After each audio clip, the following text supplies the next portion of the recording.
Saturday morning, Shelf Life. Shelf Life. Kevin and Rachel, the brother-sister crew with pop culture fun, they got something for you. Hey! Grab your snacks and settle in. It's time for the best show around. Books, movies, games, and more. Your weekend's here, let's explore. Shelf Life. Saturday morning, Shelf Life. Shelf Life.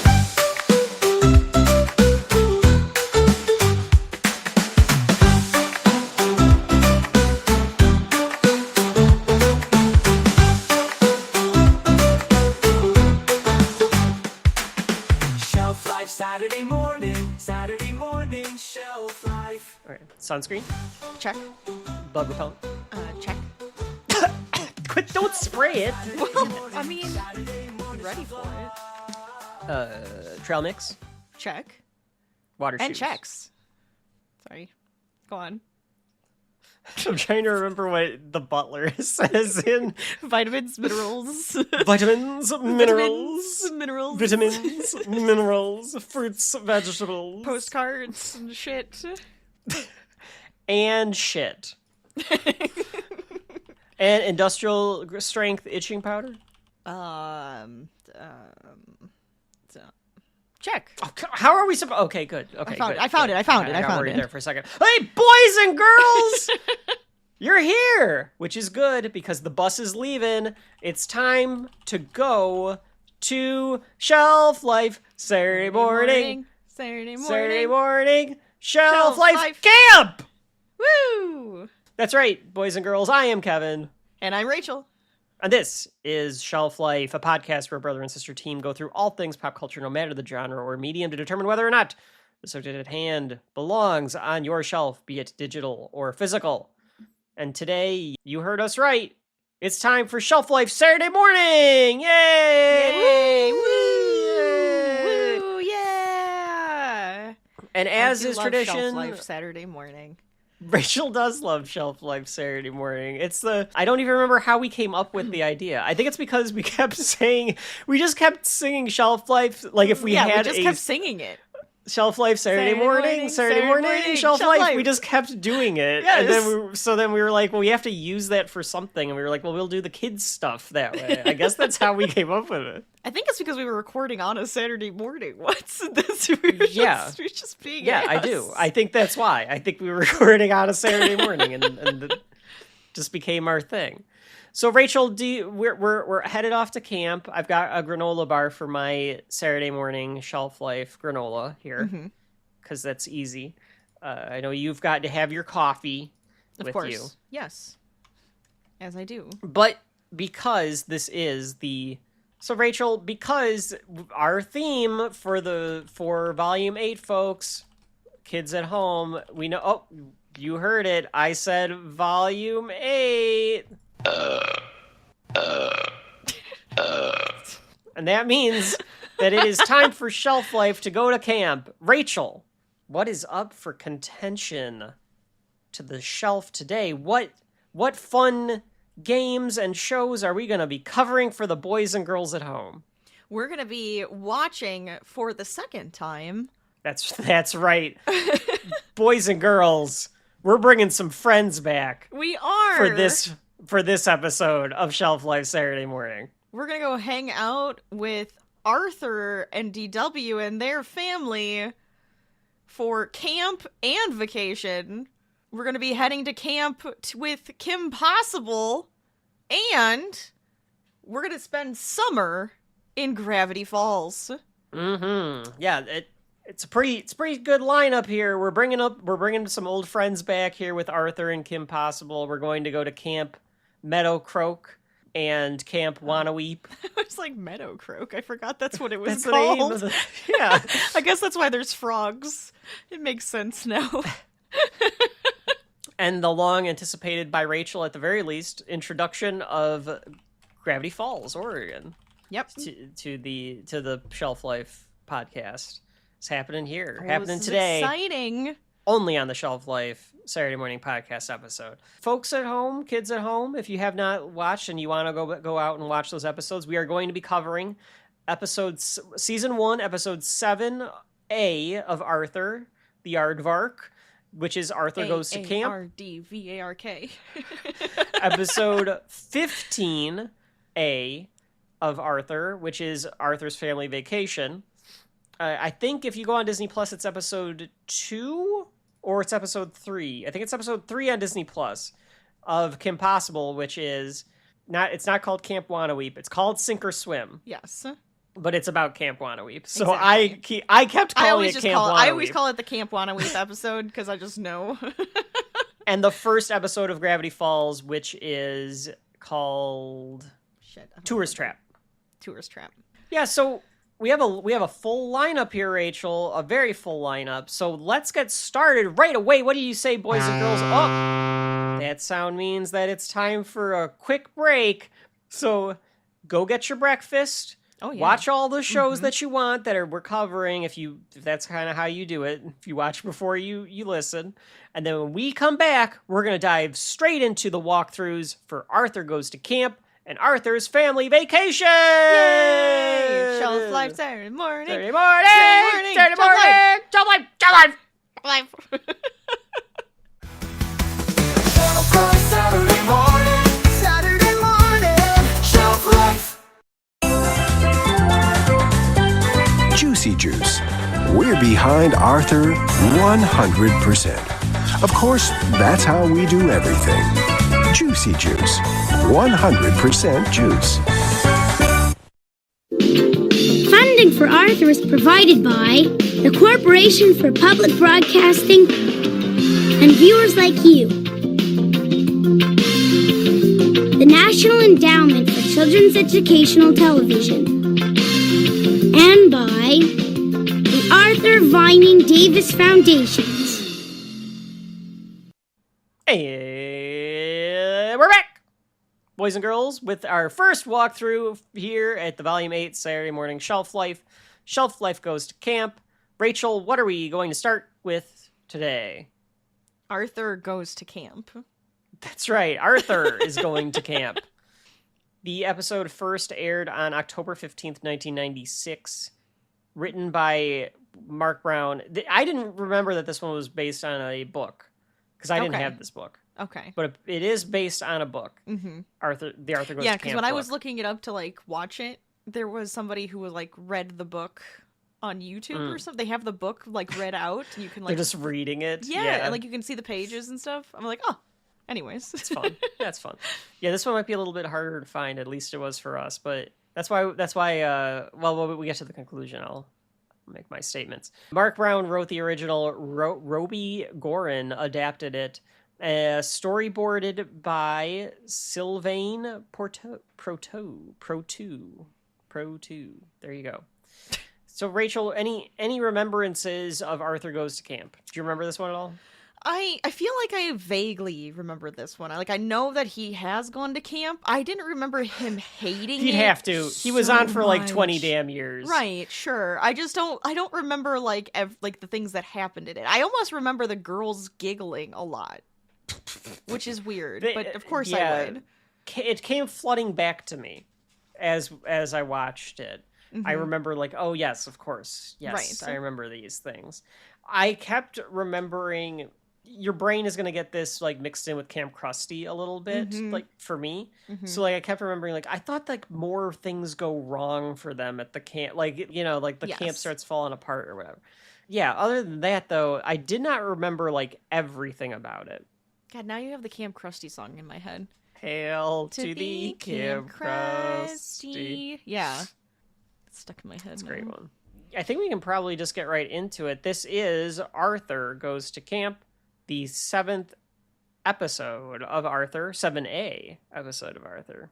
It starts with Buster and Binky being at this pier, clearly Binky. on a lake. Binky heavily in both of these episodes for this episode of Arthur because it has the two. Oh yeah, Rachel together. watched the whole thing because she was going above and beyond. She can't just watch one segment. I didn't know. I was making it. I just kind of had it on and I just let it keep going. Oh, is that because the second half of this episode is Buster's failing? Yes, and then the one of the Binky's things it's is all right. Yeah, because he's been held back multiple times, apparently. So then they're we know who to talk to. Binky! And I was just like, wow, okay. Yeah, Just something Binky, about you're that. stupid. Well, it's trying to teach kids, to try, but if it happens, it's not the end of the world. Buster and Binky are on the pier, and they both fall in the lake, and they say that it's cold. And Arthur's like hanging on for dear life, and Brain's just having a time of his life. Brain's having a great fucking time. He's kicking water back. He's getting shit all over the place. And Yeah. Arthur's like, you could be a little more considerate instead of being He's a swimming. total asshole. He's swimming. Yeah, that's fine. But I'm trying to figure out how long Brain's been in it. That like Binky and Well, Buster hopefully not are, as like, long as, the Camp Wamaweep episode. I'm just going to point that one out. guess we we'll don't find we out, don't need yeah. Swamp Things. Swamp Thing Brain. It might be very worse than Jekyll Hyde Brain, all right? It's possible. Arthur is telling us, he looks at us and he breaks the fourth wall, and he tells us a lot of fourth wall breaking in. Doesn't like, Arthur do humanities. that? Oh, all the time. Yeah. Like constantly. Yeah, no, he's a very Ferris Bueller type character, in my opinion, is Arthur the Aardvark. He, too, has a friend that... Well, actually, he's kind of more of the Cameron. Mm-hmm. Yeah, Buster is kind of more of your Ferris. but kind of. I Not. don't know if there is a Ferris. I don't think there's really a not Ferris. There's no Ferris. Ferris in Arthur. No. Yeah, there's not. Because everyone's got to have a kind of a flaw in Arthur. Right. Well, so does Like Ferris. a rounded personality. Ferris is flawed. Whatever. Yeah, that's true. He tells us that, why parents send their kids to camp? Punishment. Sure, there's some fun. But then he goes and he shows us like some different scenes from the camp. He tells us that like The food you is think horrendous. this is a hamburger, but it's actually a worm burger. I don't That feel makes like it they sound would like- feed people worms. Like, No, they'd be like Carly Beth eating that fucking worm, that literal worm sandwich that she ate. Oh God! Don't remind me. It makes me feel like the camp has fun with the names and like That's might what call I'm it thinking. a worm burger, Right. Or macaroni and fleas, Right. And they just call it Yes, that and to they're have like, no, it fun. doesn't actually have. It's not like ground up worms as a burger. Calm down. See, but Arthur's a very naive child, so Yes, he I could is. see him. Yeah, he like takes everything literally. Step back a little Well, bit, he just- Arthur. Well, Breathe. he is 8 years old. Yeah, he's a little he's a little tightly wound. I'm just gonna say He is a little tightly he's wound. a tightly yes. wound kid. He is a very tightly wound kid. That's fair. Have some whimsy, little- Arthur. It's a worm burger. The mosquitoes are always trying to get into your tent, and it That's shows fair. these That's mosquitoes that are like crazy and in like this big formation trying to lift the tent up. And then tornadoes murder everyone. Yeah, that's literally just a tornado murdering everybody. But It's I feel just like murdering them. that could just happen anywhere. I mean, it just That's depends right, on where you're folks at home. camping. Could happen to you. But the Just listen to the scariest sirens and go to safety if you have to. But the scariest thing is the girls. Wah, wah. As they all come in and they jump in the lake. Why? I Why? wrote womp womp too. You're like best friends with girls at school. Why is that so bad at camp? What's the problem? Because Binky explains it later, Rachel. He doesn't. that He it's just always blankly stares. boys versus girls. No, he explains. No, he doesn't. Okay. No, he doesn't. He just blankly stares and then he turns and talks about something else. You wait till we get to it. All right, I think you might be right. I think there is like a beat. Because there was a very loud laugh in my living room when we were watching this. Yeah, I think My that might husband be like did a his beat laugh of when he was nothing, like, yeah. ah! Because Arthur's like, why? And Bigby just stares off into stares. space. So the title card comes up, and then we get into the episode proper. A bus is picking the kids up, either at a football camp, Camp Krusty, or to Fat the camp. Fat camp. He's going somewhere. Yeah. Arthur's dad tells him to write, and his mom got him a huge pile of Oh my postcards, god. pre-stamped. Massive. Which is nice. Address is already on it because he's an Perfect. idiot. He can't remember. So all he's got to do is like write them, put them in the mail. Yep. Not bad. Nice and easy. You think that kids cannot still be sending out postcards, right? No, they're like, just is texting. Postcards can't still be a thing. They Why should would- be. why would it need it's to be? cute, though. Like, people should still send postcards. They're fun. I mean, I get that. Like, I guess like you could still send a postcard to grandma or Yeah. something like that, right? Like that would be like would the think fun so. thing to do. Because you don't even need our grandparents went on a cruise to Australia and they were sending us pictures. It's like there's nothing Yeah. you like they're on the other side of the Instant globe. pictures. Right. And you don't like there's no reason for a postcard. And most of the time I remember mom would always send a postcard to grandma and it would not get there Until we were we home. already got home. I remember that. It's so silly. But Arthur's got his giant pile of postcards. It's a camp trope tradition to be sending like postcards back. I think didn't Annie or Yes. Haley have to send postcards? Annie I had know it on that's a her thing in list. Heavyweights. Mhm. Yeah, which we'll Yeah, get it's to. very similar. Very similar with Arthur and Jerry. Jerry. I was gonna calls do up. I was gonna do the thing, and I was like, I Jerry. shouldn't. No, I was thinking of the Jared Gardner. Oh. I'm glad that we both thought of two different things. 47 pounds or 141 whatever he pounds. is. 141 pounds. I made him heavier. I'm sorry, buddy. Yeah, Arthur's definitely calling his dad and being like, "Take me home," and his dad's like, "I did not send you to goat cart camp." It's actually I did. Wait a minute. Oh wait, I guess I did. Buster wants to make sure that they room with Brain because Brain brought his The goods. collection The goods. That's right. He's In got his a duffel big bag. old rucksack. of 136 comic books, and I went "Pfft, lightweight. Maybe this is only like the good stuff. I mean, he is a kid, so like, yeah, It's just the start you of the know. collection. That's right. It's just the start of the collection. Okay, where are we? Okay, so DW. Go ahead, Rachel. What does DW do? DW goes, Arthur, runs up with his underwear. And is like, you His forgot your bionic bunny underwear. bunny underwear. She did that She was waiting. just to be a bitch. Yeah, she like, did. To quote Todd Packer. Like, she did that just She to really humiliate did. him. Because then Prunella? Probably. Is that how you say her name? What's Yeah, the we were rat just girl talking with about her her. red hair? Prunella. Prunella. Yeah. I think Sue Ellen's a bear or something. I don't know what Sue Ellen is. Is it Sue Ellen or Prunella? What is her name? No, Prunella is the rat with Okay. the frizzy hair. Yes. That's in the astrology. Okay, so it's because it's Prunella and Francine laughing at him. Yeah. Yeah. Okay. Sue Ellen? Yeah, isn't Sue Ellen in this? Sue Ellen Mishke? The O. Henry Candy Bar Ferris? Oh, man. Now my phone. Oh, yeah, All that right. one with the poofs. With the poofs on the side. Okay. Are you talking about Prunella or Pigtail- Sue Ellen? The pigtail. Sue Ellen. Okay. Yeah, what is she? Is she a dog? Sue Ellen. I think Cat. she's a dog. Cat. She's a cat? According to... Does she have pointy ears? Yes. Okay. Muffy is a dog. You're thinking of Muffy. With No, her, Muffy with is her an poodle orangutan. ears. Muffy. Wait, not Muffy.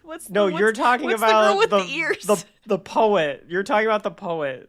I don't remember her name. She's the shy one. Yes, that's who I'm talking about. She's not in this episode because she's too shy to go to camp.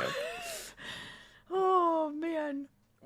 Anyways, So yeah, they laugh at her, laugh at Arthur, and Arthur grabs the underwear, and he's like, "All right, you little shit, fucking little sister. I'm trying to score on this fucking camping he trip. and you doesn't just want to ruined my because he doesn't want the chances." girls there for whatever reason. Yeah, he's not gonna score. He's not sneaking away to make out with someone while a kid drowns. That's for damn sure. They leave on the bus, and I was waiting for this Simpsons gag that happens in Camp Krusty. Fern. Her name is Fern. Oh my I knew god, it it's was the taking name me of a long plant. enough. Jesus Christ. Just I keeps bringing got up it. It came to Prunella, me. and I'm like, it's not Prunella. Except apparently Prunella is a poodle. Oh, is she? So I typed in poodle dog because with the floppy ears, and I kept going Prunella, and I'm like, You know what? I get that though because that's why she has the floofy hair. the foof hair. Yeah. Okay. stupid. I was waiting for this Simpsons gag where the parents are all excited that they leave and they like start popping champagne and Yes. stuff. That didn't Yes. happen, No. but they could have done it in this. But they're also stuck with DW. That's true. And Kate, I suppose. And Kate. Does Kate even exist in this episode? We don't know if she Okay. exists in this episode. I think so. The Arthur Elmwood City, not Elwood City. It's not named after the Blues Brothers. Elmwood City, I think it is in the same, has the same Cthulhu curse on it that okay. South Park has. Of course, yes. Where time passes, Time but is everyone irrelevant. stays the same age. Sure. So it's just, it's the same as happened to Elmwood City too. That's fair. So Arthur is sitting with Francine on the bus, and Binky is like, Arthur, get the fuck out of there. People are going to think that you have cooties or whatever. So he's like, you can't sit with Francine because Camp Meadow Croak, it's always boys versus girls. Yeah, because this And is Arthur's first time going. Binky's been multiple times. Yeah, because And- Binky's parents don't want him around No. the fucking house. No. This big-ass Bulldog. bully child that loves pro wrestling, you gotta get his ass out of there. You cannot let him be around the house all summer. He is eating you out of Doritos That's and true. home. Absolutely. Like Buster Baxter for sure. just a mess. But Binky also just the smell emanating from that child's bedroom would be Ew. disgusting. Bulldog, like his skin flaps. Think about the bulldogs when there's their gross skin condition. That's right. Same thing. Yeah, Binky has acne. Don't worry about it. So he tells Arthur it's boys versus girls, and Arthur goes, "Why?" And this is where Binky stares off into space and then continues talking about other things. No, he says that's a baby's question. Oh, okay, yeah. You're right, though. He has no reason. He has no reason for this. All right, just put the clip in, because I can't remember how long it takes. You can't talk to Francine. She's a girl. I was here last year, and it's always boys against girls. Why? That's a baby question. No, it's not. Why is it always boys against girls? Because, as far as the girls are concerned, we're the enemy. He pauses. And I feel like it's the writers on purpose going, yeah, because there is no reason for it to be boys versus girls. But he's like, it always is. So he's like, no, it just is. And Binky says that they're the enemy, and he has grade A itching powder that he's going to get them back with. And he tries to pour some on Prunella, but the bus hits a bump. So he gets it all over himself, and then he's all itchy. He's and jumping everyone laughs around at on the him. bus going, ooh, ooh, ooh. Yeah, and everyone's like, look at this big Look at this bulldog. idiot, this He's an idiot. bozo. Fucking held back. What a dumbass. So then they go past Camp Horsewater. Yeah, And I love these that kids. the Camp Horsewater sign also says Equine Aqua on it. Horse water? Yeah, Horsewater. It's great. So it's the bully camp. It's where all the bullies go to camp. And you can tell It's the sports camp. Yeah. They're the hustlers. It's in, Camp MVP. Yeah, MVPs. Yes. It's literally Camp MVP. They're all doing freaking steroids and everything. they They got their protein shakes up their ass, and then they're just going, yeah. Why didn't Binky go to? Why doesn't doesn't Binky he go to Camp Horsewater? Maybe Is he's he not like old enough. I feel like they're older. They do look older, and I kind of the wonder steroids. if because. Okay, you say that, Rachel, but where we went to school, there were some like fucking corn-fed Yeah, there were. kids that were like 10 feet taller than everyone, there were. and then by the time everyone got to high school, it was like, oh, you were just 6 feet tall when you were 9 years old for some fucking reason, Right, and now yeah. everyone's like caught up to you. That's very true. But I do think they're like high school aged. The Horsewater kids? Do you think No, they're they- in junior high? They're like Yes. Yeah, they're not They're as old so as Counselor old. Becky. No, they're just big kids. Like, Arthur's group is I like just don't believe it. 8 or 9. These kids are like 11, 10, well, 11. they look older than the recess kids. Sixth I can't look at graders! them. They're older than recess. Well, the recess kids are only a year older than Arthur. Because Arthur's in 3rd grade, and the recess kids are in 4th. I don't know. They're like 5th or 6th. This They is they look this like is how kids ages work this way, Rachel. There's a lot of development between ages, you know, as you go. I know. Still though, it's just weird. I think that Binky's not there because he's a grade below on the bully scale. Like Nelson Muntz before him. He was a bully, like a grade A bully. But because now he's just befriended all of these kids, the bullies are like, well, you're one of them now. Yeah. Like, you're not one of us anymore. Now you're one of them. Right. So get the fuck out of Camp Horsewater. You're a fucking Meadowcroak kid. Interesting. And they also have gray shirts with an H on them, as opposed to our heroes, which have green shirts with a purple M on it for Right. Meadowcroak. Mm-hmm. I do like that the Counselor Becky, is a teenager. That's a nice touch. Yeah. That she's actually a teenager.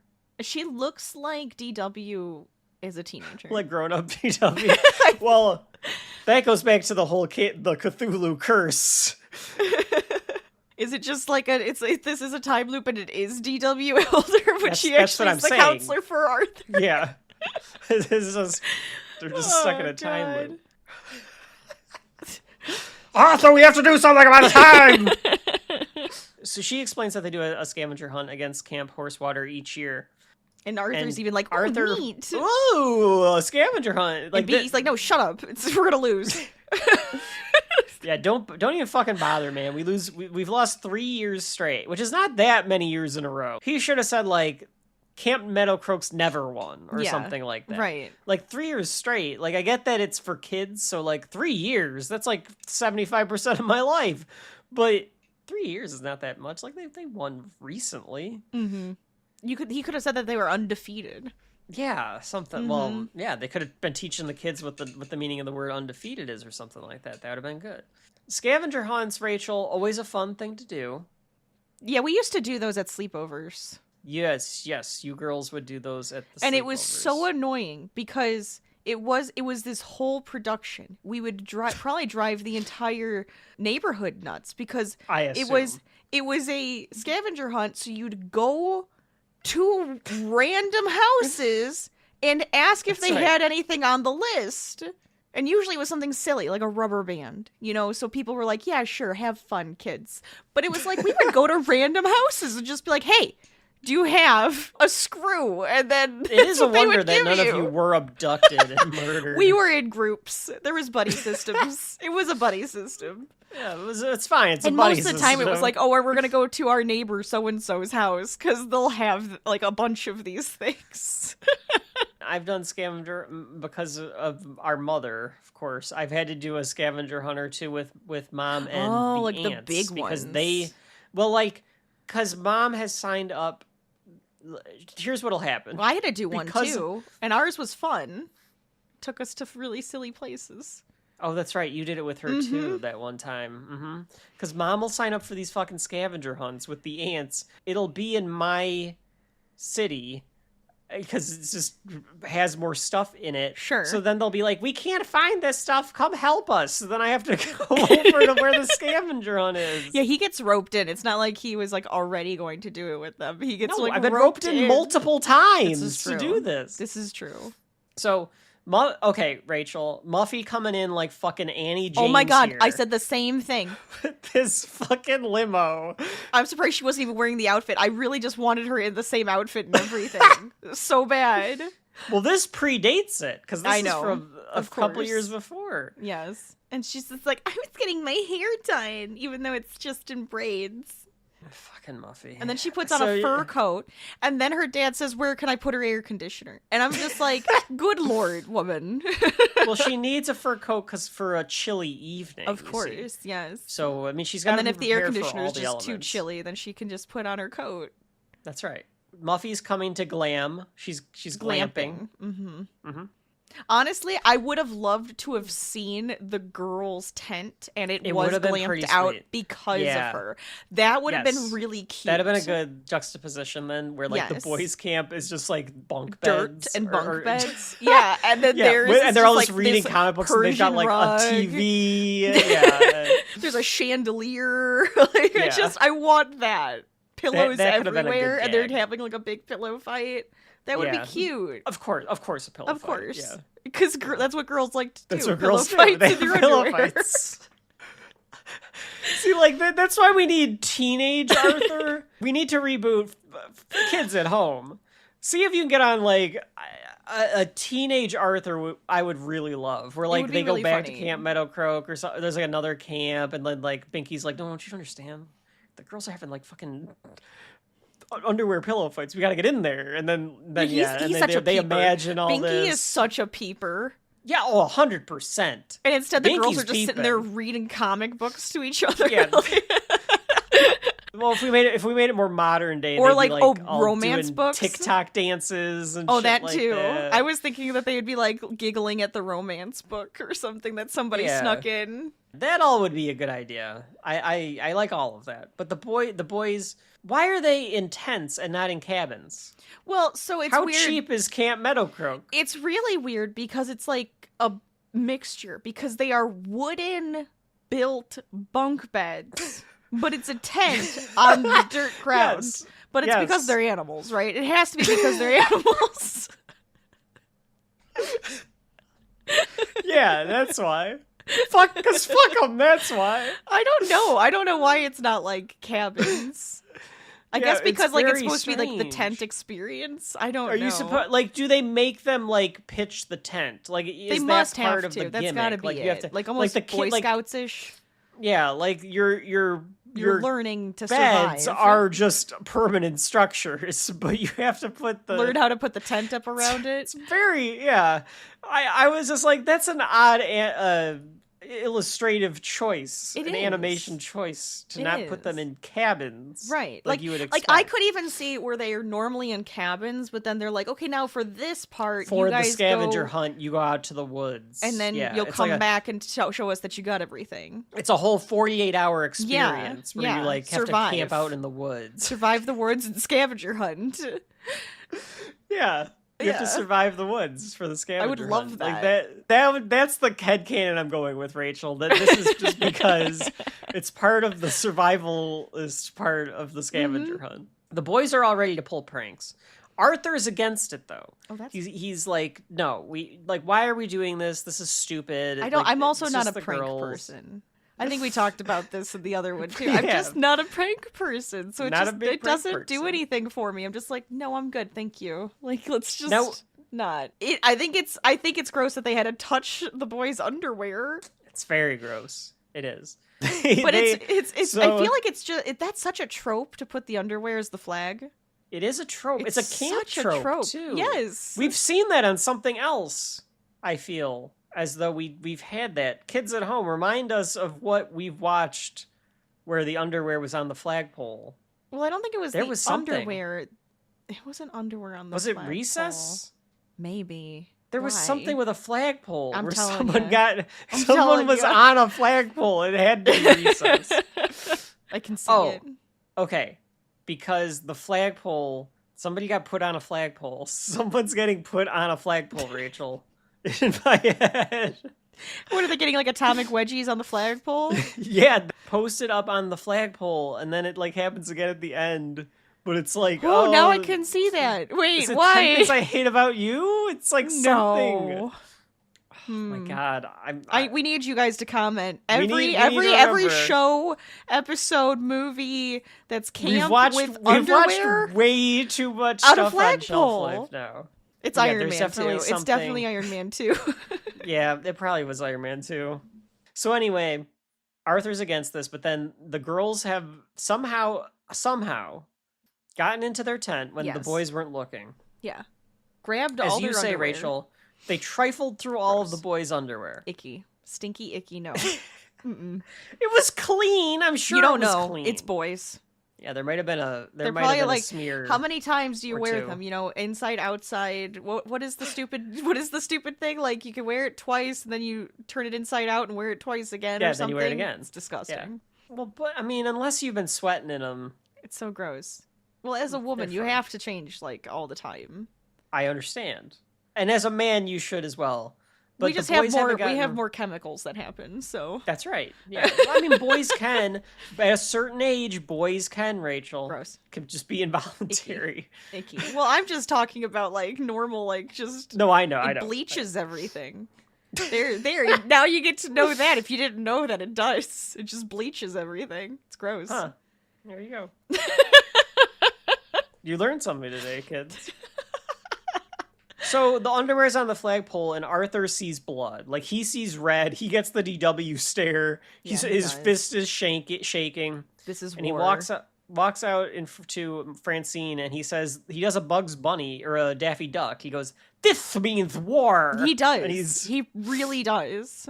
I hope you know this means war. And I think this he is just when says- he writes his war letters to his mother. That's right. Now And she kind reads of them to the wish- family. And I love She that does. she reads them to the family. It's She so reads them to fucking the funny. She's like, this is family. hilarious. Yeah, they're all making fun of it. Yeah, I mean, he is a because writer, it's- so he's going to make it really, like, descriptive and ridiculous. He does. And it's very tropish, too, I feel, to make camp is war Right. motif. So it does I'm work trying to that way. survive this boot camp type thing. Yeah. Mm-hmm. I do kind of wish that the score had a hint of a march in it to make it more of a war theme. Yeah. Because it's just the regular Almost Arthur dun, score. dun. And I think if you would have... Da-na-na-na, Yeah, na, give me a Great na. Escape, give me a Colonel Bogey, give me a Mm-hmm. little something. Because Colonel Bogey is a very campish theme. They do a montage of the boys versus girls plot. Yeah, they were chasing down Francine like they were gonna murder her in the woods, and then she actually got the jump They on get them, put and they in had a a pit. hole. Like They put a Tony death Perkis. pit, like it's the freaking Lord of the Flies, like we're gonna capture you, piggy type thing. Camp Perkins, we're gonna get the camp counselor. Yeah, Yeah, they trap them in a pit. Yeah, Yeah. like Piggy. They do a canoe race where they hit a rock and capsize and die, and then the girls win that and laugh at them as well. yeah. There's a lot of There's a lot of wasted time in this episode with girl giggling noises, and we just they don't stay even on get to a say single anything. frame. They like never speak. They just giggle, and like it's Arthur being like like harumphing at them. And then gig. That sounded just like him. That was great. It like hurts my throat to do it. And he ends the postcard letter by saying, "Get me out of here!" And they're probably just like, oh, Arthur. He complains now, but when we go to pick him up, he'll not want to leave. Oh, this next one, though? They put a Yeah, skunk how did they do this? in a cage. They outside captured of the a tent. skunk. And it's just Which, like- Arthur and Brain in this little tent now all of a sudden. Yes, the tents, the size of the tent changed dramatically just for this scene. Which just makes me think that each week they're doing something different. So it's like, we're going to take a hike up to this area. We'll have the The tents. whole camp is taking a hike up Yeah. to this Or like they area. do it in groups, you know? Yeah, there's a rotating schedule. And so now there's the skunk outside the tent and it's going to spray him. And I was like, here's that's the- just mean to everybody. I feel like if you caught a skunk like this, its natural reaction would be to spray. If it Right? gets Like, spooked, yeah, if it gets If you're- scared. it's caught in a cage. Right. I feel like it the would poor spray. thing. The poor thing. They do make it look adorable though. But yeah, then Skunks the are boys run they're away. super cute. They are very Skunks cute. are cute. Yeah, they are cute. They're just stinky. A little baby skunk. Oh, they're Get so out of here. sweet. They're very cute. Yeah. They get sprayed. Now they're running around touching everything. Everything's going to smell like Yes. skunk the entire summer. Good job, girls. Mm-hmm. Idiots. Brain reads the boys a spooky comic book, and while he's doing this, they hear ghoulish noises outside. Yeah. They're scared, but Arthur says it's probably just the girls, like, keep going. But they go outside, and instead of seeing, those aren't ghoul tracks, those are bear tracks. And I went- First they run into the girls, Right. because the girls are also trying to figure out I'm guessing they were planning to play a prank on them too, but I guess they were also trying to figure out what the noises Well, because they were saying, like, you guys were making... I think they have tents next to each other, because they're just like, why were you guys trying to scare us with those noises too? That's what they said. So I think they both came out of the tents around the same time to, like, get the other. Yes. And be like, I know it's you. Like, stop. Yeah. And then they're like, oh, look, tracks. Bear tracks. And I'm just like, Brain probably just went and took a piss in the woods or something. Excellent. Yeah, we never see where they go to the bathroom, but I guess to your point, Rachel, they're all animals. They're camping. I would assume that's a part of it too now. Just squat and bury, like Cartman. They go to the girls' tent and they see Camp Horsewater is the one doing the noises, and they have this contraption that makes bear tracks, which I also enjoyed. It's very convoluted. So they're like, oh, we got to get back at them, and Arthur has an idea. This Arthur idea, because he's just like, we have to get back at them. They're like, no, and then he's just like, no, but I have a really great idea, and I'm like, okay, Arthur. I'm like, geez, really? Arthur's and then a he doesn't smug even little tell asshole them anything. in both of these episodes. He's such an ass. He's such He an comes ass. He comes up with the perfect idea in both. But he of these, doesn't tell them anything. I have my idea. Well, because the girls make fun of him because he's like, I have an idea, and they're like, what? Hide in your tent, and then they giggle for too long. And he's like, okay, but we're going to have to make a truce, and, like, we're going to get them back at the scavenger hunt. And that's when he does, like, okay, my idea was pretty good. And he convinces them all to do it. So we go to the scavenger hunt, and they get the list of everything that they need, and the hunt is on.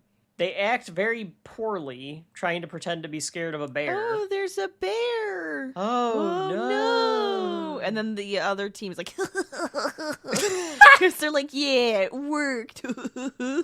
Thumbs up to each other. All right, I'm glad, because at some point I was thinking, like, we have to emphasize how stupid and like big these bullies are. Well, and then they're so the entire time. So this entire scavenger hunt is literally them following around the children and then stealing it out from under them. Is the entire thing? It's like, you're not fast enough. I knew where it was because you told me. I found this. Is this against the rules? I guess not, but it just seems really like. This seems like something that they're allowing. What is the word I want? Is Counselor Becky I don't think they want this? this. I don't think they want this. I don't think this is very sportsman-like conduct. I don't think it is. It's snivelly, and I don't like it. Snooty? Snively? Snively?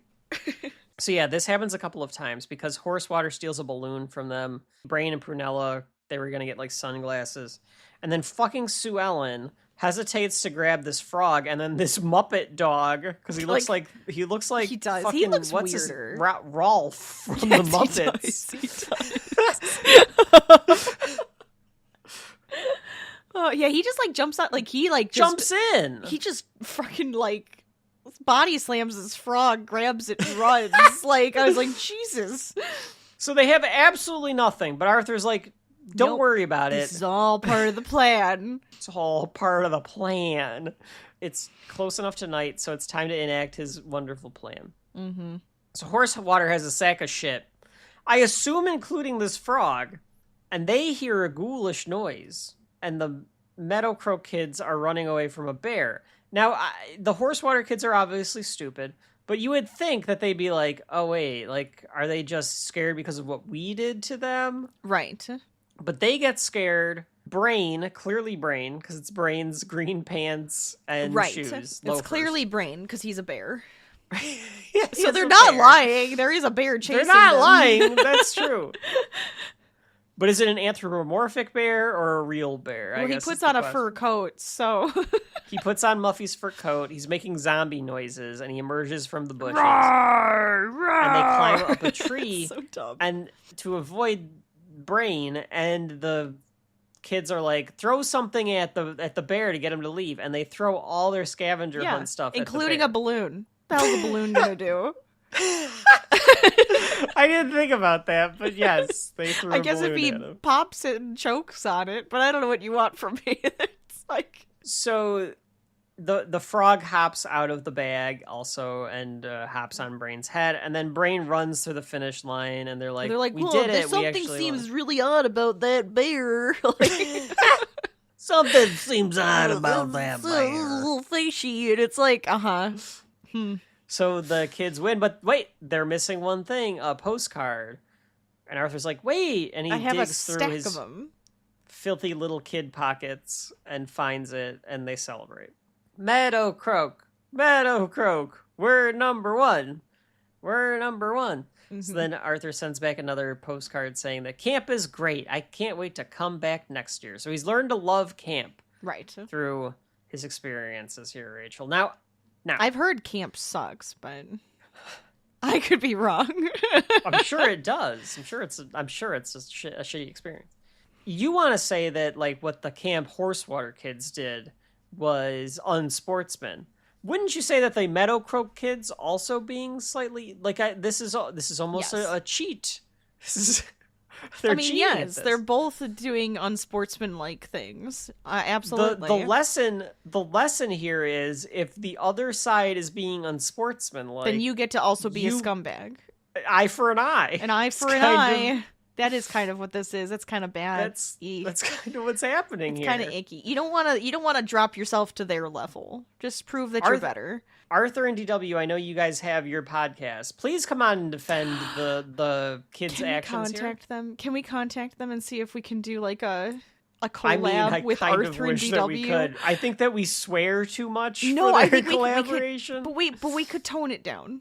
No, we could tone it down, but I think that they'd be like, you're not exactly. But I mean, we kind of are. We're nostalgia millennial. But it could be so Age. fun. Can we have to would contact be- them? Kevin, contact them. But that is the end of Arthur Goes to Camp. So he's learned to enjoy his time at camp. Rachel, I guess we should do the other episode and then come back and say if both either or have shelf life. But that's the end of the Arthur Goes to Camp section of the episode, and then we'll discuss the second one, and then we'll come back to discuss our verdicts on both of them. I think It's because Or we're do not you doing wanna- the other half of the episode. So technically, you're doing like 2 half episodes and Yeah, shoving them we- together. So I Did you think it's enjoy- okay. Okay, I have to ask you because I know that you watched the whole thing. Did you enjoy Now a Word from Us Kids? And now a word Was from it a good us one? kids. They put their stuff. They drew suitcases, and then they put the things that they would take to camp with them. And one of the things which they were pushing because they were like, "Oh my god, almost all the kids probably put All this the in their kids picked a suitcases." portable TV. Was the portable TV? And I was like, I used to watch the portable TV all the time too when I was a kid. So I was just like, I get it. It's really funny. Oh. Yeah, I think it's just funny because like they were like, all these kids, it's a sign of the times that they all want to go with the portable TV. Well, I mean, they're going to watch Arthur, right? that's right. watch Arthur. So they can watch Arthur. Now it would just be phone. I just need a phone. I want my phone, and I want my, what's the stupid Lulu Bell thing, and I want my big, what is that called? What is the stupid, like, drink container? A Stanley Cup. I want my Stanley Cup, and all, like, their ridiculously priced crap, like... Other ridiculous crap that they have, and then so like an old their curmudgeon. rap music and their Dan Fogelbergs.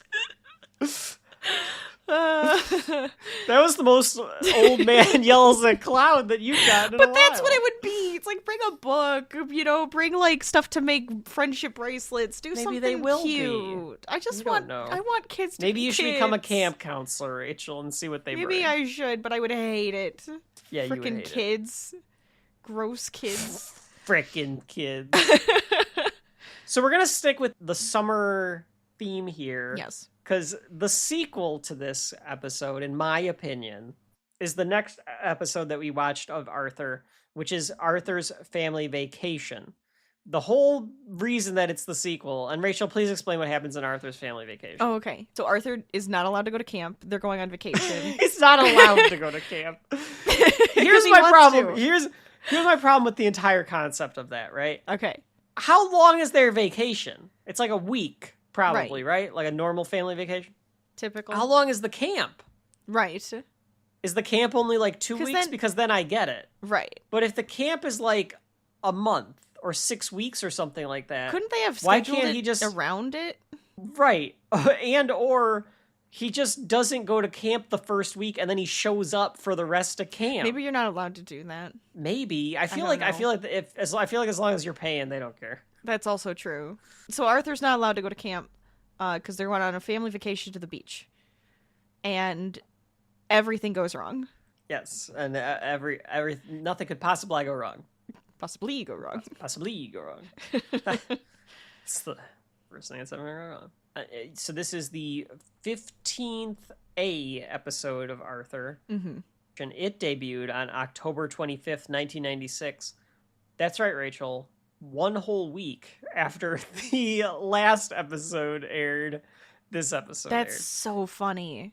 It's because, one, they're just going through the books Right. in season 1, right?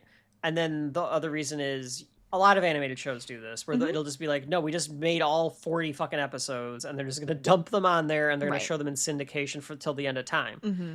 So Arthur was like that, where it's like, here's a ton of episodes, and we're just going to show them ad nauseum or whenever like Arthur is on. And so I think that they did that for like several episodes. Like the whole season was just episode, day.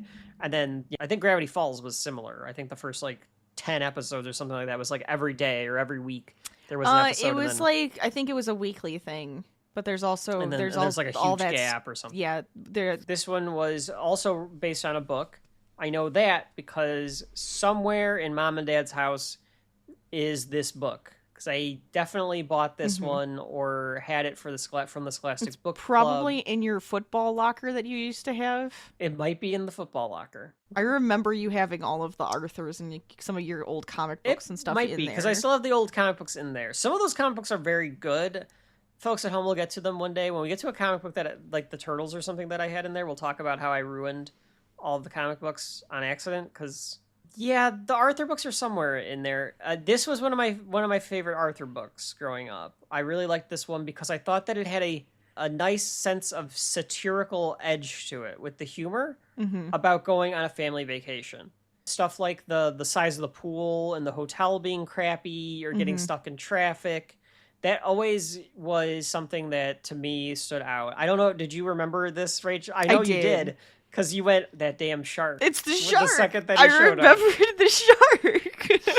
And then I'm like, and then I was like, this was like one where it was like everything just like, oh yeah. Like I remembered a lot from that one. Yeah, so this one was written by Mark Brown, and of course, Thomas LaPierre is the screenwriter, or the one that adapted it. The storyboard by Francois Brisson. I don't know why they just call it storyboard. It's like, he still directed it, but I don't know. Maybe the PBS stuff is done slightly differently. DW and Arthur, please let us know. One of the things that I was trying to figure out from the details about this one was, when does this take place? Yeah, I think it feels like it has. Well, it's obviously after the first camp, right?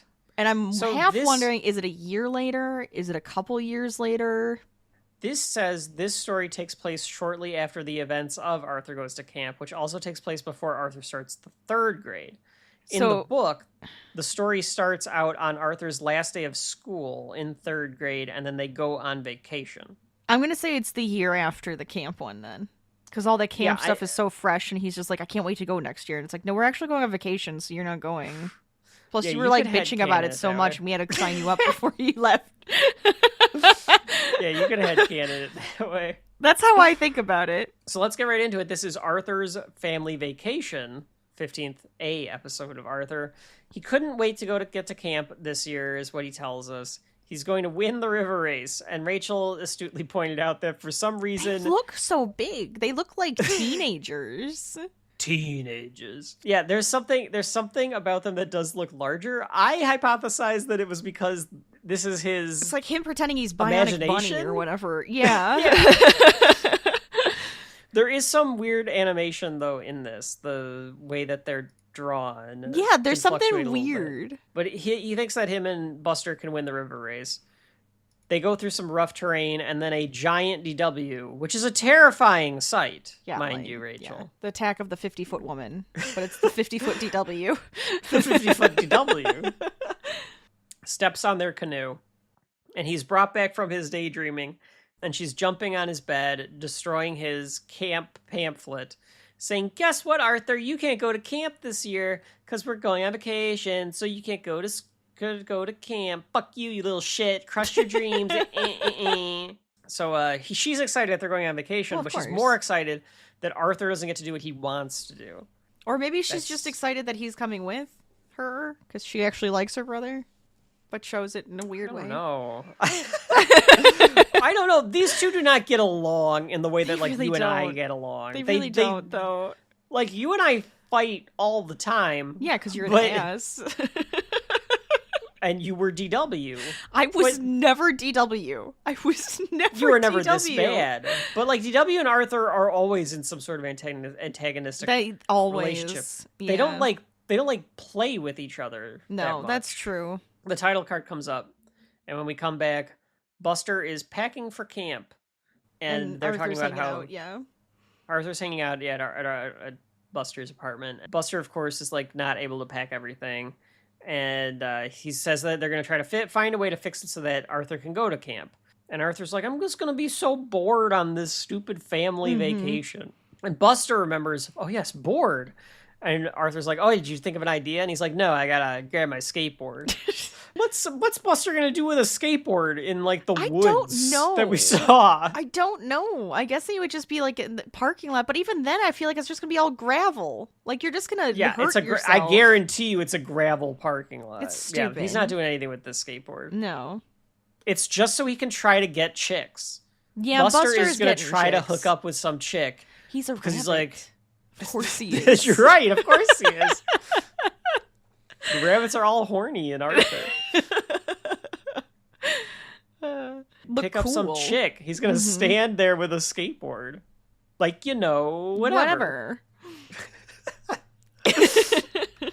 So Buster tells him, like, well, just tell your parents that they need a vacation away from the kids to relax.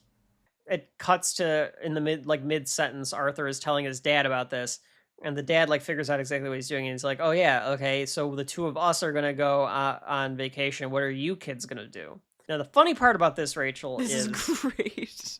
the B episode of this, 15B, Yeah. is the parents sending the kids to their grandpa's farm. Did He Mr. got the Reed idea get an from idea? this. Yeah, he's just like, Like, "Oh my let's god, ship that you that off?" whole vacation was such a disaster. I want to get away from those kids. They can go to grandpa's. We can hang out ourselves and have like parent time." Because the lesson of both sides of this episode are kind of the same, and it's both about like them doing stuff during the summer. So we'll do it one day because it's a highly rated episode of Arthur. Mm-hmm. Is the Camp Dave? Camp Hank? Oh. I can't remember their grandpa's name. I was gonna say, yeah, I kind of remember that. It's though. Grandma Cora, Grandpa Dave. It is Grandpa Dave. Anyway, so it's kind of similar to that. Now, what Arthur could have said to try to stymie his dad's rebuttal was, well, not all three of I'm going to go to camp. DW and Kate can go with you on vacation. Right. Like, let me just, and he kind of says that to his mom. yeah. Like, that's the argument he kind of tries to make to his mom, is like, well, let me just do my own thing. And like, if I'm old enough to take out the garbage, I'm old enough to like do my own thing during the summer. They were like, "We already know. We sent you there last year, but we're going on a family vacation. We Shut want up. to go on a family vacation. Shut up. You're 9. Go pack your bag." Yeah, go pack your shit. And that's a great idea. Go take out the garbage. But when Arthur's dad tells him, like, well, what are you all going to go to camp? Arthur envisions in his brain him and his little sisters at camp, Rachel, and it might be one of my favorite cutaways that we've like- seen on Arthur so far. It's like him with the girls in a canoe, but the girls are having a tea party with a monkey and a troll. And Kate looks so happy to be doing it. Kate is adorable. She's just always happy. And DW is so nonplussed about it. This face she makes, like, ugh, Arthur. Like, she's like, Arthur, come on, you could canoe better, like, smoother than this. You're gonna spill you're ruining the tea. it. The tea is being spilled. It's really great. Sharky is introduced, Rachel. Well, no, never mind. I was gonna say, like, he comes in with this flashlight to his parents' room, but I think we kind of already covered everything that he talks about, because he just does it like 3 times. He does it 3 times. Yes, Rachel is very annoyed by the fact that he came in with a flashlight to his parents' It's room. just so random. Like, he's shining a flashlight in their face. It's because he doesn't want to turn the lights on. Yeah, but he now thinks you're they don't get in but you got a trouble. flashlight in their face. What are you doing? This is why I like could not have children, because you're fucking serious right now. Go back to fucking bed. I have work in the morning. So his dad surprises him and tells him, like, okay, well, I didn't want to tell you, but I've got a big surprise. I have reservations to this, like, we're going to the beach. We're going to have authentic Maine or South Carolina or wherever the hell they're going here. Right. Lobster. Yes. But yes, Sharky. I remember this shark. Yeah, so Sharky comes in. Sharky, one of my favorite, like, one-off characters. Is he only a one-off? I feel like don't he's know. gotta be in more episodes, because I remember Sharky so well. He's very well known. He is a life-size shark. All right? He's as big as the car. The Arthur Wiki says this is his debut. Okay, no, he's in several episodes. In fact, his Wikipedia page is... he has his own Wikipedia! Pale is writing him. Oh, my word. Oh, my word. So it says that his appearances are as follows. He's in Arthur's Family Vacation. Arthur Makes a Movie. That's right. Yes. He is in that one. Yes. The Shore Thing, Desk Wars, Swept Away, Muffy's Classy Classics Club, Tibbles to the Rescue, and Arthur's Toy Trouble. God, the Tibble twins. Don't even get We haven't me even gotten started. to the Tibble twins yet. Yeah, so Sharky comes back quite a lot. I think it's because he's a fan favorite, and he would have to be, right? Absolutely. I'm surprised he's not in a Snowball episode. Now, Sharky, I'm not quite sure if he is anthropomorphic. No, he's not anthropomorphic. No, he's not. He's just a giant. He's a life-size shark, like a inflatable floaty. shark. Yeah. And I can't tell if he's possessed by the soul of some sort of ghost or demon. That DW, like, this that is true, DW's because he does demon seem friend. to have his own, like, maybe Nadine is like using it. It's like a conduit. Sure. Yes, It's a corporeal that's version. right. This is like before she becomes Nadine. She's like, well, I can be the shark for now. Sharky does have, like, his own Personality. wants, though. Yeah, like, he likes cows. Now, this could be just DW giving him a personality. Being a child. Yeah. However, I like the idea that Sharky does talk to her. Yes, tells her things. Because he smiles at one Whispers point. things. He does. He smiles at, like, like, Yeah. I'm traumatizing these children. It's another reason that I could never have kids. If a like, child your starts daughter was acting like a demon, we're doing something about that. That's not even that. It's just like, I want to go see that movie. Who told you about that? Sharky did. And it's like, okay, now your inflatable shark is talking to you. Well, that's going into the garbage. That's or I'm burning normal. That's normal. It's when they start saying weird things or seeing stuff. You're just like, we're shutting that down. Invisible friends are normal. So they tie Sharky. I could have done a lot of different things there with, like, that. Sharky told me about the TV people, Mom. I'm sorry, what? What are you talking about, DW? Sharky did it. I didn't do it. Here. Sharky did it. Yeah. So they tie Sharky to the top of the car, and Arthur's dad is like, okay, last chance for the bathroom, and they're all like, no. and Kate says, she's got like her, like, she's putting on sunglasses and going, and I'm just like, she's just gonna poop her pants whenever she feels like it. Yeah, Kate's like, I'll just poop. That's fine. I'll just poop myself when I feel like it. It's fine. So they spot the bus. going to Camp Meadowcroak, and Arthur's more dejected because he's like, "Oh, hey, look, the camp that I don't get to go to and have fun and make out with Francine and beat the horse water kids. Sucks." And I'm like, Arthur, read a book or something. Jeez, like you could have brought a comic book if you wanted to for the fucking road trip. Take a nap, play Mad Libs with DW or something. Oh my god, now you're bringing back memories of Mad Libs in the car. I remember doing that. There's plenty of stuff that you can do on a road trip. Rachel and I used to have many of things that we would do. And we've mentioned too that like our grandpa got us but he had a van like for family road trips that had a TV in the car in like the back. Mm-hmm. And so Rachel would always bring specific movies to watch on the road trips as well. I can't imagine how much that was like draining the fucking battery and stuff to have that. So DW has to go to the bathroom because of course she does. And I love that Mr. Reed like rolls his eyes like, I fucking told her that she had to go to the bathroom, and I fucking knew that this was going to be a fucking problem because I told that little shit, go to the bathroom. And she was like, no, I don't have to go to the bathroom. And then we get right on the highway and she's immediately like, I have to go to the bathroom. So he's experiencing dad vacation.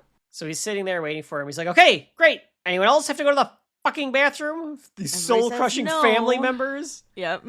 DW wants Sharky to be in the car, and she's like, make Arthur ride on the roof. And Arthur goes, all down for it. Can I? Sharky wants to ride in the car.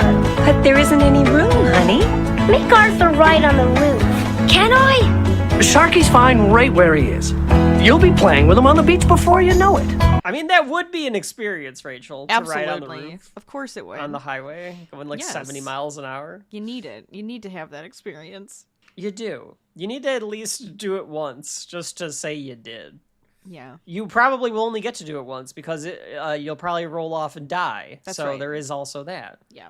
I think that they say that like you can easily roll off, like if the car's going like 10 miles an hour, like you could easily fall off. Yeah, because you'd have to be like hanging on. They hit traffic, as is tradition. Of course. I wanted Arthur's dad to lose his mind. I wanted him to be like, I'll turn this damn car around. He does feel like he wants to. He's getting so stressed out now because now there's stupid traffic and the kids are doing their kid thing. And now there's a smell wafting through the car. It's Kate pooped. And she's just and going, she's look at very, she's very happy about baby. the fact that she pooped. She is just so happy through this. She's never cries. That could have been a part of this too, where Kate's crying and she won't shut up.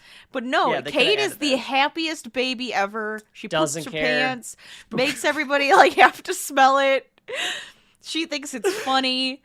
I take a poop in my pants every chance that I get. And then what Rachel of course remembered from this episode, had to remember.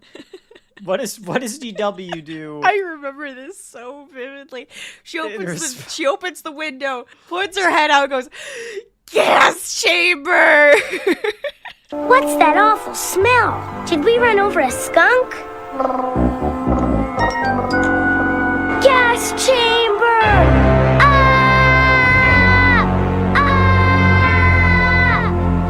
Which is a dark joke for a kid's. Oh my god, it is. I didn't put it together. I did not put that together. Yeah, it's pretty dark. They get out eventually and they change Kate. DW's hungry and quit your fucking bitching. I'm gonna get you fucking lobster. Do you have any idea how much these lobsters cost? But now Dad's not driving anymore, so at least he can like relax for a minute. Yeah. I guess. He was like, we're switching. We're switching. I can't drive. Jane, you're driving. Jane, shut up, Jane. You're going to drive. I just thought of something kind of weird, Rachel. Uh-oh. And I'm trying to think if this is purpose, if I have them backwards or not. Because his name is David. Her name is Jane. Okay? That's the mom and dad.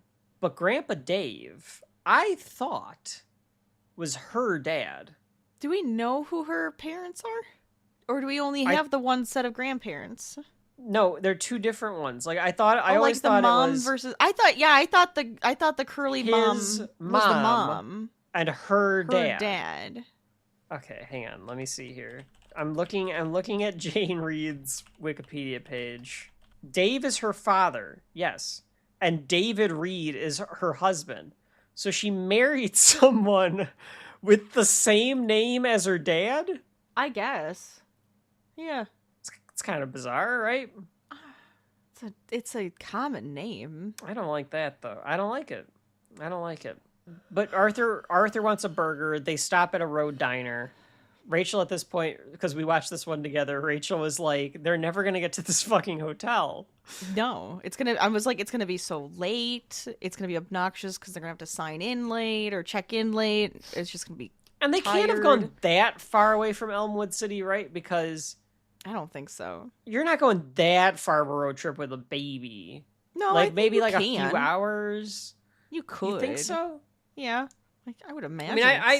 It's just a baby. You just kind of shove it in a thing and do whatever until it wants something. You're like, if anything, it's actually GW that's the bigger pain in the ass. So they go to this road diner and they want you burgers. get some diner but food. You know, the Waffle House. Gotta love it too. Like a good, like it made me want a good, just greasy burger with some like I know, and a greasy ass milkshake diner soup. Yeah, and some just coffee. like.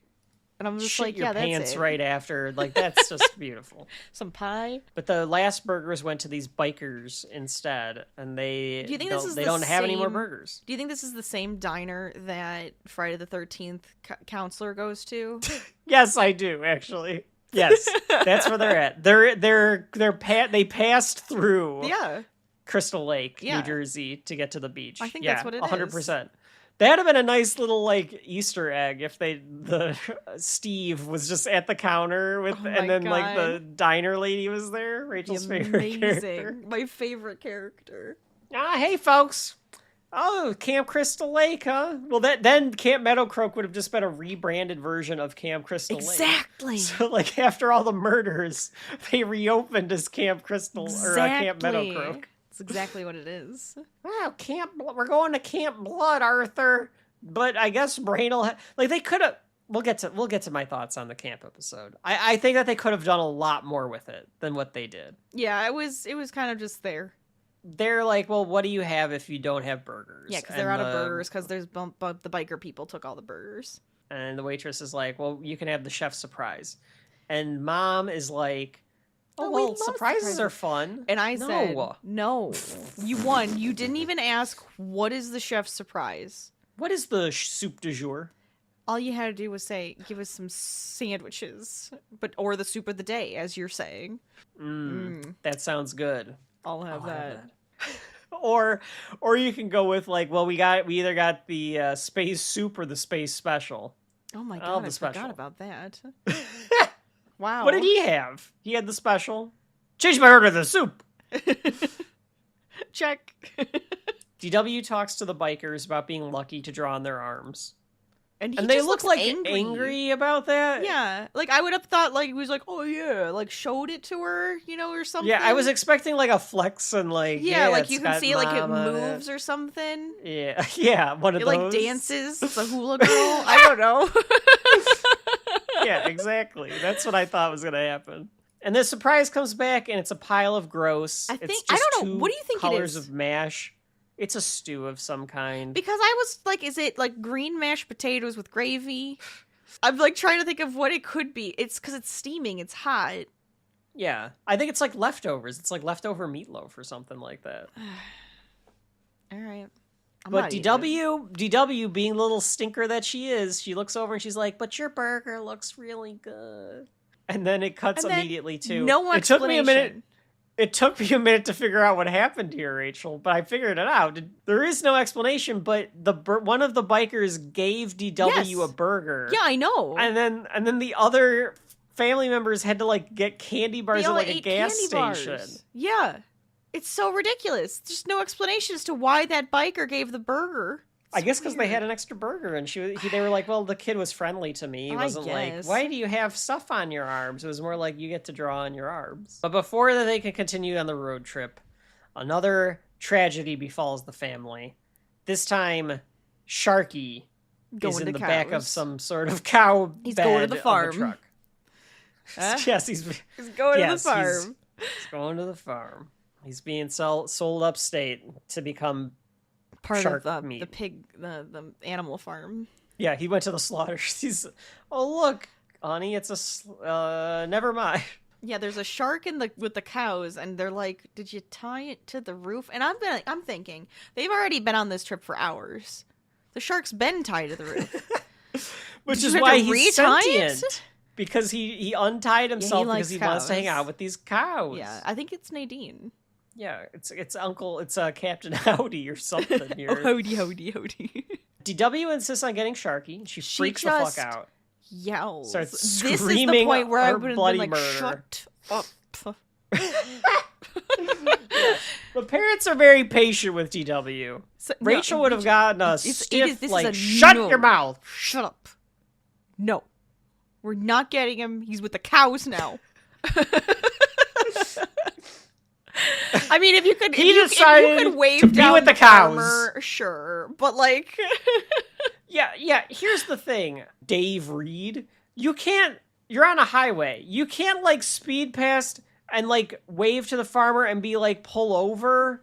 well, I mean, if you did, he might have been hauling freaking out that cows. something's wrong with the cows. Yeah, but, like, exactly. Like, you could have gotten the guy's attention, and there's no way that this fucking truck pulling cows is going fast enough that you can't, like, wait until he pulls off the highway. There's no way. But he eventually does, and we see that their dad is tying the shark back on to the truck.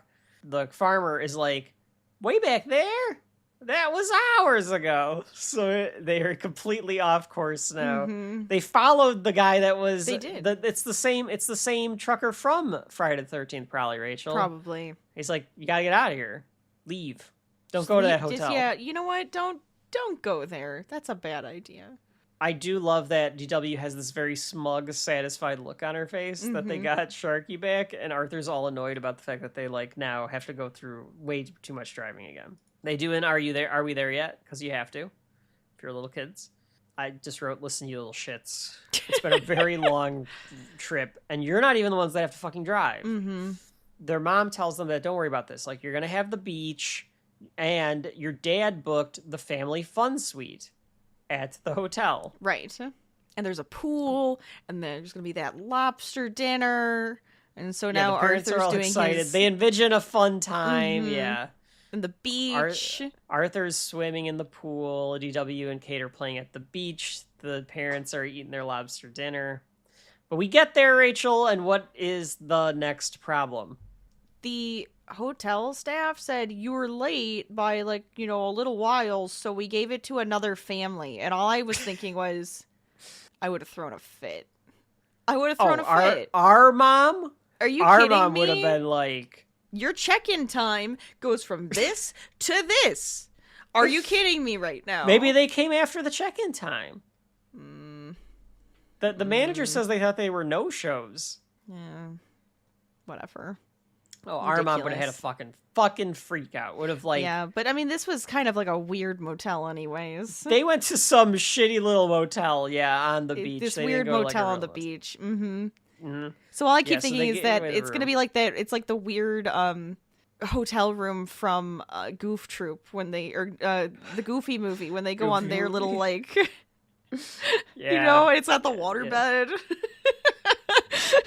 Yeah, I thought when Mr. Reed puts his Oh my god, yes. suitcase down that it was a waterbed, but it was just because it's such a shitty bed. It's just crappy. Now, Rachel, do you recall, this episode is littered with stuff that gives you nostalgia from when you were a kid. Do you remember when you were probably too young? Do you remember when we went on a road trip with Grandma and Grandpa? Partially. I know what you're talking We went about. to a safari park somewhere. Mm-hmm. That's probably where I rode the camel with Grandma. Probably. Mhm. Probably. And we stayed, like, in, like, one city, like, I can't remember on the way back or on the way there or something, but we stayed, like, somewhere. And when we got there, it was like this, where it was, like, the way more rundown than we thought it was. And, like, Mom was freaking out. Yeah. And Grandma was, of course, like, no, it'll be fine. It'll be fine. I remember Grandma and Grandpa's room was nicer than ours. Yeah. So I was like, I think I'm going to stay with Grandma and Grandpa. And I just left Wow. our room. And I just stayed with Grandma and Grandpa. Oh my god. The hotel manager is like, well, don't worry. Like, we don't let any family go hungry or go homeless here at the Ocean View Hotel. And Arthur says, where is the ocean? And he's like, just over there, past the shopping mall and the Skyscraper or whatever it buildings was. there. Yeah, the tall buildings. And he goes, can't you see it? No. If you were here 2 years if ago. only you were here a couple of years earlier. Because a callback to him saying, like, if you were only here 5 minutes ago or 5 minutes earlier. So he's like, right. only here a couple of years earlier. Which is a good joke, too, because of, like, the fact that they're advertised as the Ocean View Hotel. And right, really not anymore. It's this crappy little motel room. DW throws Sharky on the bed because Arthur's trying to, like, finally relax after, like, the long day. Sharky and I have to share this bed. And Arthur's like, where do I get to sleep? You guys share. Yeah, you share a bed. It's a fucking vacation. Is this the first vacation you've been on, seriously, Arthur? it feels like it's their first ever vacation, which maybe it is. But Jesus. And he's just like, I would have had my own bunk. Like, I feel like it's always like an experience to sleep in a hotel bed because you're like, oh, is this one like firm and like, oh, the pillow's fun? Like, obviously it wouldn't be in this place because this place has bed bugs or some shit. I know. But like, you'd rather sleep in your small little shitty camp bunk bed? Yeah, your dirt floor bunk bed. That's what you want? Than getting to sleep with Sharky. This big inflatable shark in between you and DW. That, like, there's a barrier there. Right. They have the pool to themselves, and Arthur's happy about this because he decides to go swimming. But then it's a tiny pool. And this, I remember vividly, the page in the book of DW throwing Sharky into the pool and it being the size of the pool. Which is a great little sight gag, and it's unexpected because Arthur's swimming, and you think like he's just like swimming around this regular pool, and then DW like just throws it Sharky in, and it's like, just nope, it's not even teeny. big enough. So they go to, and the parents are trying to be positive, you know, because it's like we're getting lobster tonight, they beach are tomorrow, they are. ocean, Very it's gonna be great. They're just happy to not be at work. They're just happy that they're like not in town. Yeah, I think they're also just trying not to have a mental breakdown either because, like, I would be like... Oh having God, to deal with trip 3 kids sucks. and the 2 of them are pointing out, like, all the problems. Yeah, definitely. The dad says, like, well, don't worry, like, tomorrow you'll get the whole beach, and tonight, lobster! So they finally make it to this fucking lobster dinner. And the dad's like, oh my God, here they come, kids, close your eyes, because he's super excited, because they probably never had lobster this is like a fun before. experience, yeah. Yeah, this is going to be a great experience. They're going to get to have lobster for the first time. And of course... as little kids would do, they unveil the lobster, and what does DW say? Ew, it's a giant bug. Here they come. Quick, kids, close your eyes. Okay, you can open your eyes. Ah! It's a giant bug! How are you supposed to eat these things anyway? I want a hot dog. And no claws. And then even Arthur's like, how am I supposed to eat this thing? And then DW's just like, I want a hot dog.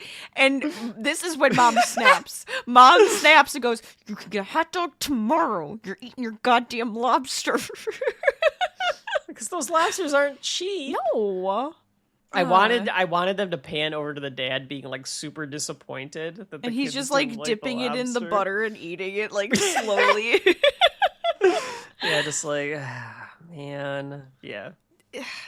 These kids are just complaining about everything, though. It's very, like, this would just drive me nuts.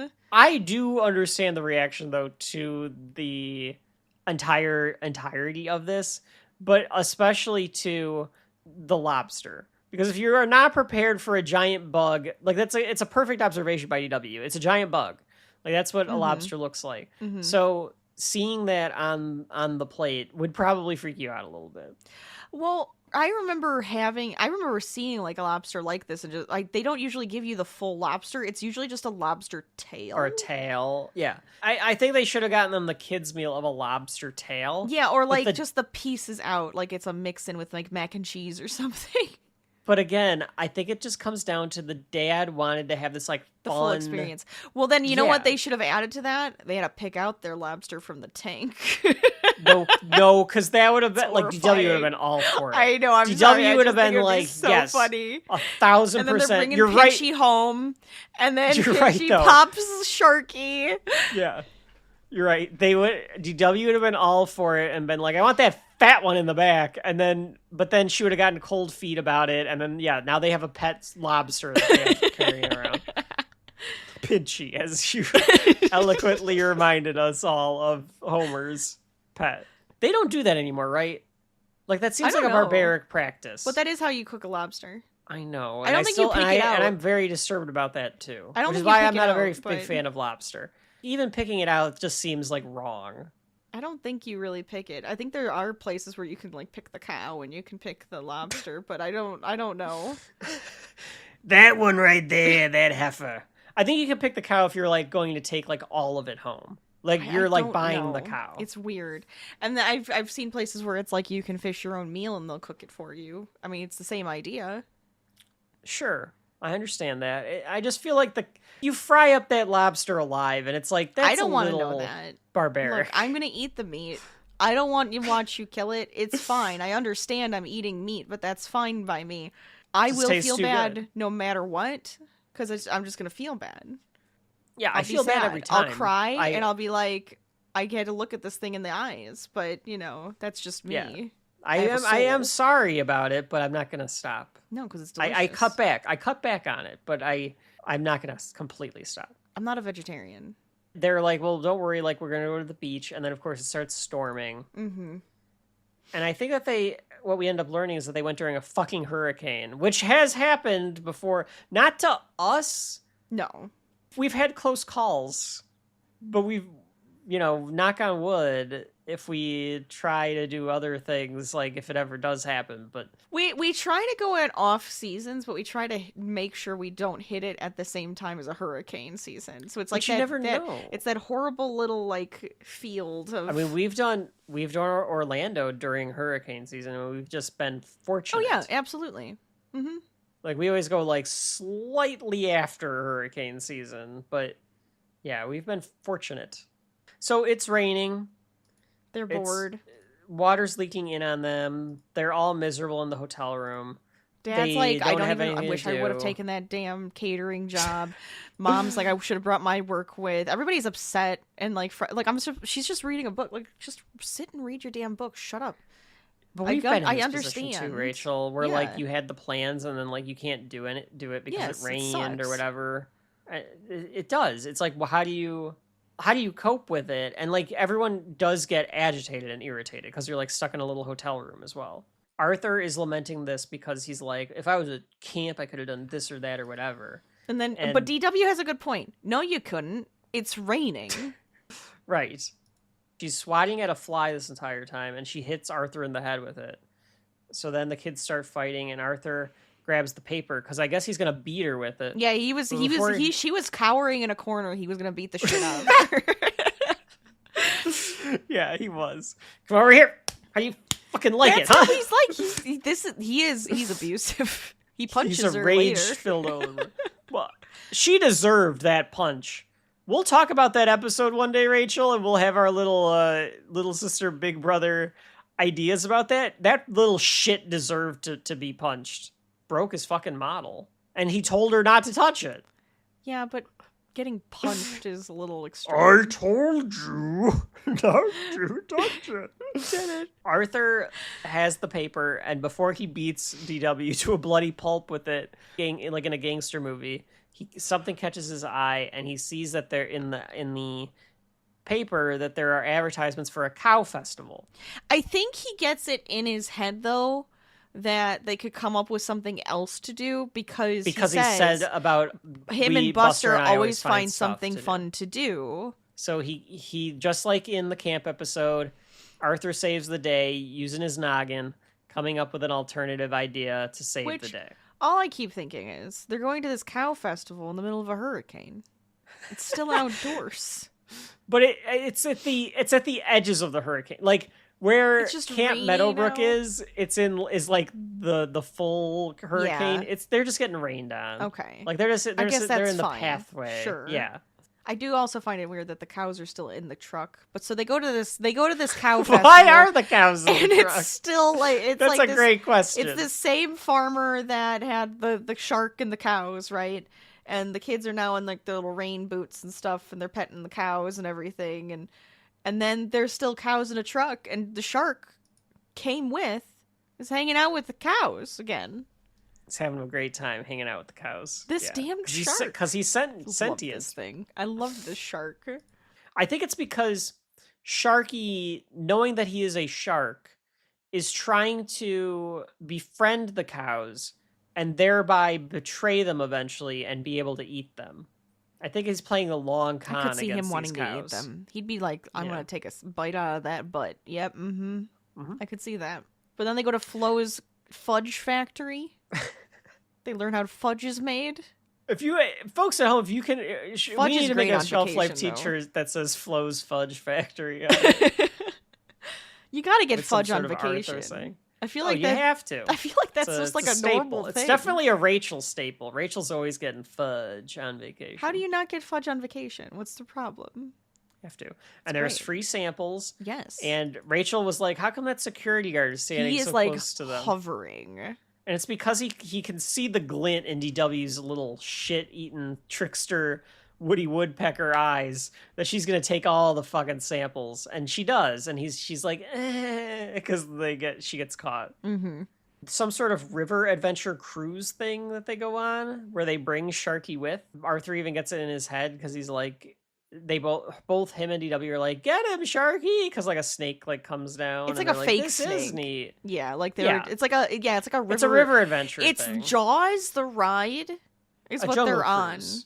Yeah, but it's like a jungle cruise. But it's like Jaws. It's like they're on the old Universal ride Jaws. Because that's why I'm saying I scaring think them. it's supposed to be like the Jungle Cruise, but I don't know what the remember if Jungle snake Cruise comes is. up. Is that like the this Disney one? I don't Yeah. remember like any of rides except for Space Mountain. It's been too long. Yeah, That no, and that's the old Carousel Disney of one. I don't even know if it Progress. exists anymore. And getting stuck in that in the 60s. Yeah, that's the only one. That's that I definitely remember. DW gets to choose the next field trip, which I guess is seeing Jaws. It's seeing Jaws. Yeah. Yeah, they go to or a Jaws like movie because it's like a shark about to like eat some This is rabbit. amazing. And When he says it's Arthur eating a and- rabbit, it's like a man in a tube in the ocean, by the way. Arthur and DW are freaking out, And he's Arthur's like, why would did you choose choose this? And she's like, but Sharky did. And it pans to Sharky in his own seat, smiling. I love Yes, it. he has a visible smile on his face. It's amazing. He's so happy that he got to terrorize these children. The next day is sunny, and Arthur wakes up, and they're already on the beach. Arthur's mom got it going on in this scene, Rachel. We're in that one piece. My God. She looks great for just having Kate, like, you know, however long ago. This Kate's could have still been a 5 baby. years ago. And the kid's a baby. We don't know. Arthur has buried DW and Sharky, And in Sharky. the sand, which is Mhm. fun. And it turns into a picture, and Buster and Arthur are reminiscing about, or telling each other about their respective times on vacation. Arthur has a luggage full of seashells, which I thought was a nice touch too. That he like just brought an entire Yes. That's suitcase me. full of seashells. I back. love shelling. It's wonderful. Mhm. I always have a bunch of shells from the beach. So Arthur's like, "Well, how was your vacation?" And he was like, "It was okay until the hurricane hit and destroyed the mess hall, and then the lake was got contaminated Camp Wannaweep. like Camp Wannaweeb." Yeah, so I'm I gonna thought assume that sounded like a good episode in itself. It Like, that should have does. been another one where just everything goes wrong absolute at the chaos at camp. Yeah. camp. Yeah. But that is the end of Arthur's family vacation. So in the end, the lesson was, I guess, as long as you're all together, you can find something to do. some fun to do with each other. Yeah. Those are our two Arthur little episodes, Rachel. optimistic. So, Rachel, I will pass it over to you. Does Arthur goes to camp, or does Arthur's family vacation have shelf life? I feel like with these two, if I was like comparing and I had to pick one, I would probably do the family vacation over the camp one. And I would say that yes, it has shelf life. I think it just has a lot more oomph to it. It has more going on. It has like it feels a little sillier, but I feel like there's more to compare to life or like to actually like Yeah. Well, neither of us went to camp, so we don't have any experience. So that's going probably to camp. another problem that I have. But like with the camp one, it's fine. It's really just pranks, girls versus boys, and scavenger hunt with the rival camp. I kind of wish there was a little bit more with like what do they do at the camp, but I feel like there wasn't a lot as to like what they do at that camp besides hang out in a tent, prank each other, and do a scavenger hunt. Yes. Agreed. So I mean that it's fine, it's fun, you know, because it's like doing something different. Arthur is just constantly complaining. I feel like in both of these episodes, he's just constantly complaining. It's either I hate camp or I only want to be at camp, and I hate my family. Who can't relate to that? So I mean I feel like I like the family vacation one more than I like the camp one. So Arthur goes to camp, no shelf life for you.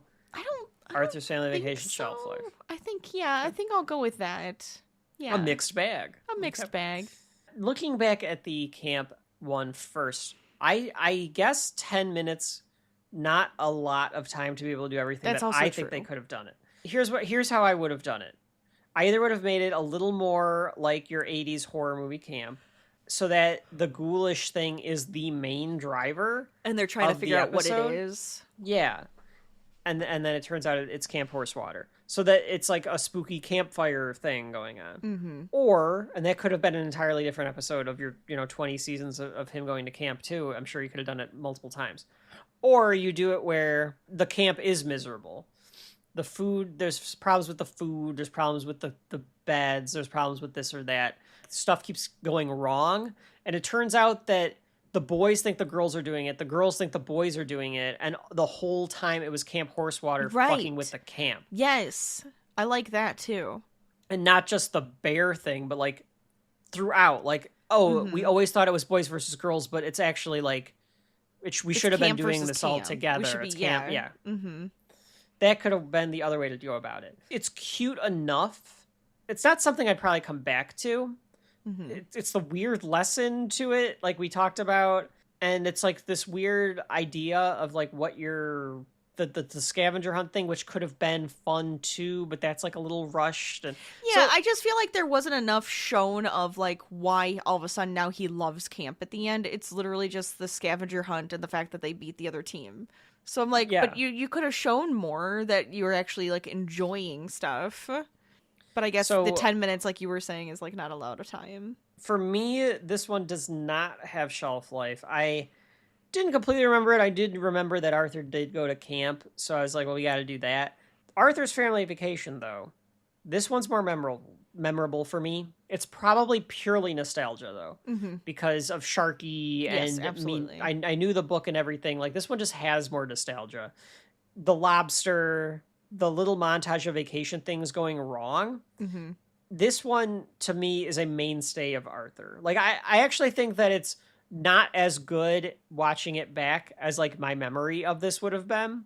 But after talking about it and discussing it and, like, watching it together and the Sharky stuff, and it just brings back memories of, like, just vacations just going completely wrong. Right. And having to, like, try to find things to do on vacation when they do go wrong. It didn't make me laugh or anything when I watched it by myself. Watching it with you, of course it did, because you were even your observation of like you were pissed off that they weren't wearing like summer clothes. Yes! Like they were in their They kept wearing their sweaters, and I'm like, they're not even ready for the beach. Like, what is this? And they just kept just like it drove me nuts. The family dynamic of this one though was familiar, and I thought that this one was better. I would definitely come back to this one. I think that we have a lot of fun with this one. Yeah. And because of that, I'm giving this one shelf life. I'm exactly with you on this, Rachel. I'm a no to the camp. I'm a yes to the family vacation, which I figured I was going to be a yes to the family vacation purely out of nostalgia, which is why I added it to our list here. But is what it is. It's a good one. Yeah. Sharky is a great character, and Sharky is my favorite character. So cross those off the list. Arthur Goes to Camp is not on the shelf. Arthur's Family Vacation is on the shelf. Boys and girls. We're not when done we come yet. back, we've got a whole big lineup for you, because when we come back after a word from our fake sponsors, it's our next episode of Saturday Morning Shelf Life. Rachel, what are we covering next? Kim Possible, sink or swim at Camp Wanna Weep. Whoa, Camp Wanna Weep. Ooh. After these messages, we'll be right back. Yeah. My friends, depend on me, Smokey B, to voice a plea. Respect the forest, protect our trees. Oh, what are you doing? Smoke, baby, what's the trouble? Round, this isn't But me. Smoke, you're 50. We agreed you'd talk to kids in their language. I know, but I'll just give it to them straight. Kids, only you can prevent forest fires. Smokey, look, Smoke! I gotta get back to the forest. Shelf Life Saturday morning. Saturday morning. Shelf Life. Shelf Life. Oh, we're back! Oh, hey, hey. boys and girls, we're back! Hey! Yo. And we're back with another episode here at Shelf Life Saturday morning! Saturday morning. Shelf Life. Shelf Life!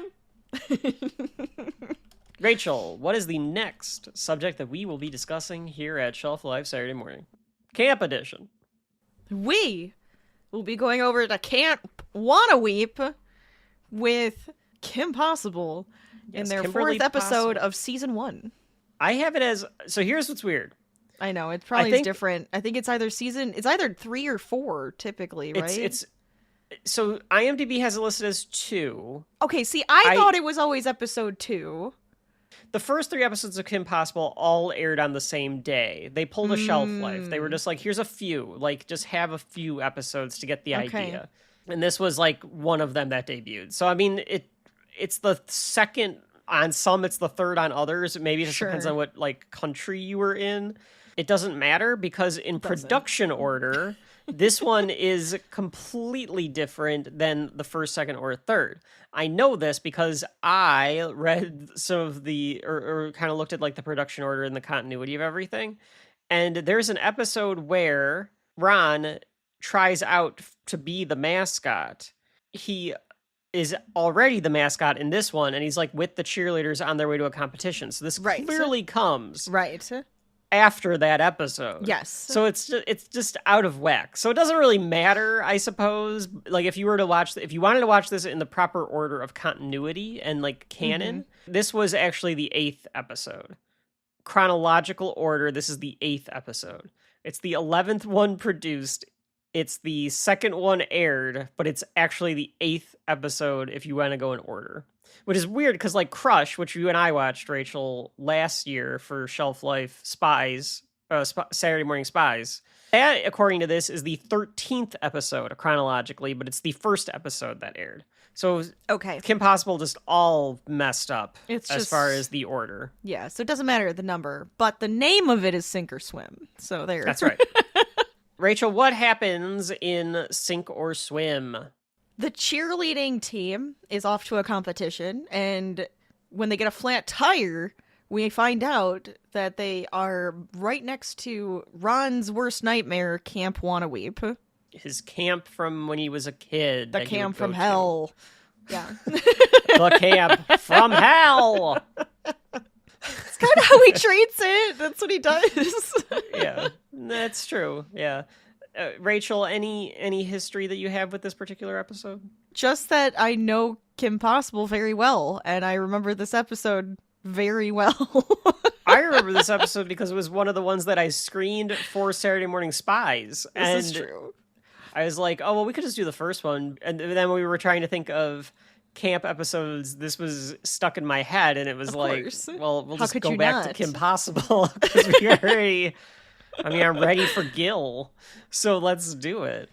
You mean Gil? That's right, Gil. Yeah. You know, Yeah. Gil. Gil. Who are you talking about? Gil. That's right. With 2 L's. Or 1 L. I added an L.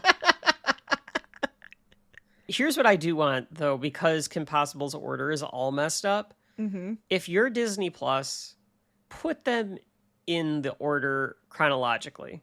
I don't want it in the order that it aired. I don't care. Yeah, I want it in the chronological order. I want it in the order. chronological, proper order of the story. And this is just a problem with all these fucking media outlets that don't do stuff correctly. And this is just another small, stupid example of that. There's no reason for it to be not in the order that the story goes in. So just put it in the right order. No, I agree. I think that's the way it should be. So we might as well get right into it. This is Sink or Swim. It first aired on June 7th, 2002, directed by Chris Bailey and written by Julie Dufine and Amanda Rudolph Schwartz. And this episode, Rachel, of course, uses the camp motif of the horror camp, I would say. This is a Friday the 13th campfire ghost story-esque camp. Yes. As opposed to Arthur's camp. I mean, there was also horror elements in that one, but yeah. There was a bear. Suppose there was. There was a scary bear. There was a ghoul. That's right. So this episode begins with the cheerleading team is on a bus. They're doing chants. Rachel was doing the chants Mad offline. Dog, go, go, Mad Dog, go, Mad Dog. Are they the Mad Dogs? Yeah. Was that why Ron slobbers via the helmet? Well, he's the one who like made the helmet so that it does the foam and the slobber. Oh, okay. Do we find this out in a different episode? I'm pretty sure he's the one who does it because they're all like, God, that's so weird. But he's like the mascot, so of course it like. Yeah, but I didn't like that. If that was like if that was a real life thing, I mean, I guess maybe because it's like probably just bubbles or something, and like it makes sense. It's just a foam. Yeah, I don't think that a high school should be nicknamed the Mad Dogs. Probably not. That's it's a terrible connotation. It really is. So Ron is there as the mascot. His mask is slobbering, and they all are disgusted by this. All the cheerleaders. And they tell Kim to tell Ron it again. to stop. I love the fact that the cheerleaders are just like, we're not going to directly tell him to. No, Kim, he's you have your to do problem. It. He's yours. You are his handler. You have to deal with him. I mean, the coach, though, is also getting annoyed with everybody. Yeah, Putty. Putty's the coach. Yeah, I love him. He's the best. He's so good at the coach. Patrick Warburton playing the coach. What's his name? Barkin, Mr. Coach Barkin. Coach Barkin. Yeah, no, it's a good. Mad Dogs. It's good because he's like, I want everybody to be, on their best behavior. And, yes. Man up and stuff, and right. He's just doing it the entire time. So she tells Ron to stop. And she explains to him that he needs to act a little normal because he's already on thin ice with all these girls anyway. Like, none of them really want Ron to be there. Right. I mean, I get it. Like, there's one girl later that I'm like... Yeah, that She's one girl... so into him. Blonde girl wants some Ron Stoppable. Yeah, she does. She wants the unstoppable... Unstoppable Ron Stoppable. That's right. I can't think of a sex pun with stoppable in it. Don't try, Rachel. Yeah, it's too hard. Yeah, that girl is ready for it throughout most of this episode. I feel like she's warming up to him and like realizing, oh, she's kind of charming and cute. Like that's kind of how she's acting. She's and played she's a off bit of a as dunce. She's the ditz. Yeah. She's the ditz of the cheerleading squad. But I get it if you're all of the squad at this point, because like you got this weirdo guy that, is always around Kim. Right. Can't get away from Kim. He comes to fucking practice with his stupid naked mole rat pet. Rufus. So she's like, Ron, just please, for the love of God, just sit there and be quiet. Maybe these girls won't hate you. Mm-hmm. I would also think if I'm Kim, like, part of the problem is they're also going to be like, Kim, we don't want you to come with because we know that your little fucking pet is going to come with too, and we don't like him. He's weird, okay? And that's, she's got a reputation to uphold. But he is, like, on the cheerleading team now, so... I suppose. I mean, he Yeah. just probably does like a cartwheel and slobbers all over the girls or something. Yeah, because he's just the mascot. It's probably very aggressive when he does it on stage, and like they're all like, oh.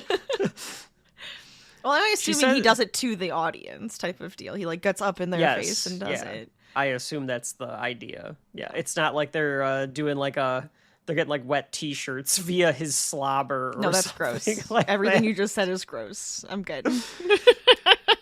Kim says she always knows what is best, but he gets a little freaked out when he realizes that they're passing by Camp Wannaweep. Mm-hmm. He like immediately like it's like a sixth sense. Yeah, his senses are tingling. His stoppable senses are tingling. I mean, His that's Ronnie kind of senses- true. Like when you're going towards a place that you've been to before, you can either smell it, you can Yeah, like you you get recognize a the trees, sense memory of some Yeah. kind. Yeah, as a kid, that would happen a lot. Like you could always Absolutely. kind of tell. I feel like dogs usually can do that. Like they'll kind of get a smell or like a view of something and realize, like, wait a minute, Wait a minute, I recognize this place. yeah, we're going to the vet. No, and then they freak out. Right. But Ron freaks out and even asks Wade, like, I need a GPS coordinates of where we are right now. Yes, yeah, he calls Wade to ask, and he's screaming. It's suddenly night. It became nighttime right away, so there you go. And he explains to the rest of the cheerleading squad that the worst summer of all time was at this camp, and he swore he would never go back. And as he tries to explain why, the bus hits this board with a nail on it, which of course is the most deadly weapon. He's got a course. board with a nail in it. In this case, it gives the bus a flat tire. I think it would take more than that to give a bus a flat tire. Those bus wheels are big. True. Yeah, that's true.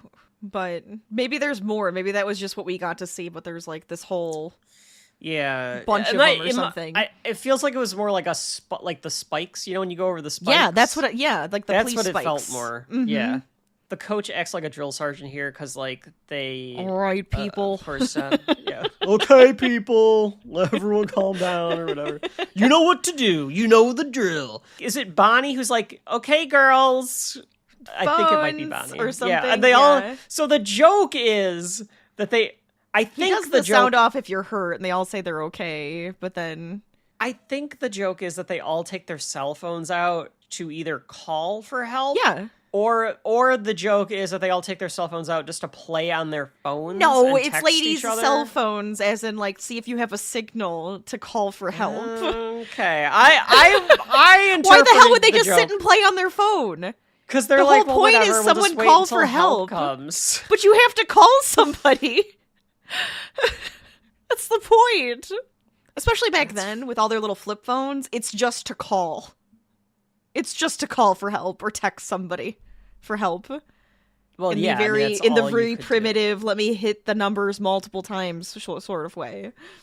But they, of course, don't have a signal, so they're stuck wherever they are. And the communicator is not working either. So no Wade in this episode, no guy in the chair or anything like that. They are just simply stuck in the woods.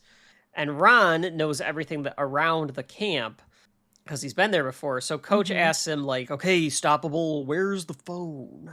Stoppable, Ron has a flashback Of him As as happens a lot. Arthur or as Jerry. from... Yeah, or Jerry or any of them who are like calling home to be like, I want to go home. Yeah, let's see, did anybody else call home? I think that's it. Yeah, because like Annie and Haley Ralph didn't. and Ralph and Piggy couldn't. They wanted to. So They wanted to so badly. So I don't think anybody else did. They tried to use the phone at Crystal Lake. They tried. They and did. it they did. So that one was Yeah. cut. Well, this is another, like, it's a horror trope, right? Like there is a phone there, but it just won't work. But the flashback is Ron is trying to call his mom, asking to be brought home. He's got a coonskin cap on. Yes, he does. In the flashbacks. He does. I thought that was gonna be like the uniform or something like that. But he's the only one He's that the only has one it. that wears it, yeah. So he's, as a little kid, he just walked around with a raccoon skin cap. I mean, it's kind of cute, though. I'm assuming it's because he's at camp, so it's like, it's a part of that. But maybe I none think of the other ones are like, I'm not going Ron's to wear camp. that. Yeah. That's what it almost felt like. Like he's the one that wears the school uniform properly, but none of the others were.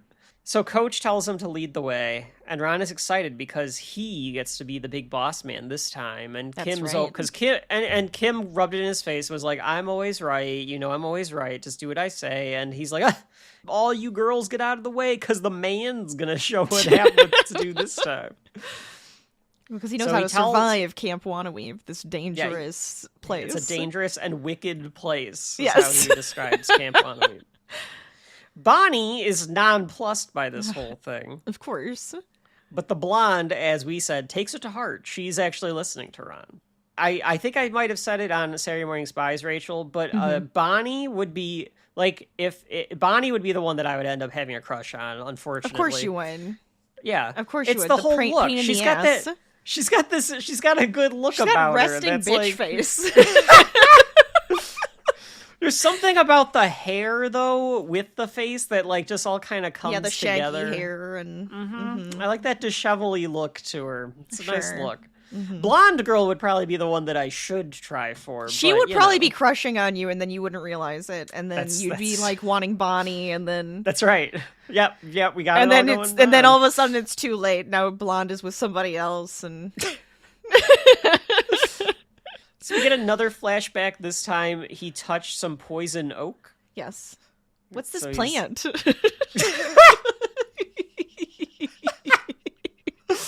That's what he says. Always a good idea to just touch a plant you don't know. Yeah, never do Always that. a- But I always mean, a he plus. did learn his lesson. He knows what poison oak looks like now. That is true. Yeah, he's an expert. He's like an Eagle Scout. Does he say stay close and stay alive, or does the coach? No, he said this is an evil place. Stay close, and you'll stay alive. Okay. Yeah, and then it shows cabin 13. Yes, which really doesn't mean much.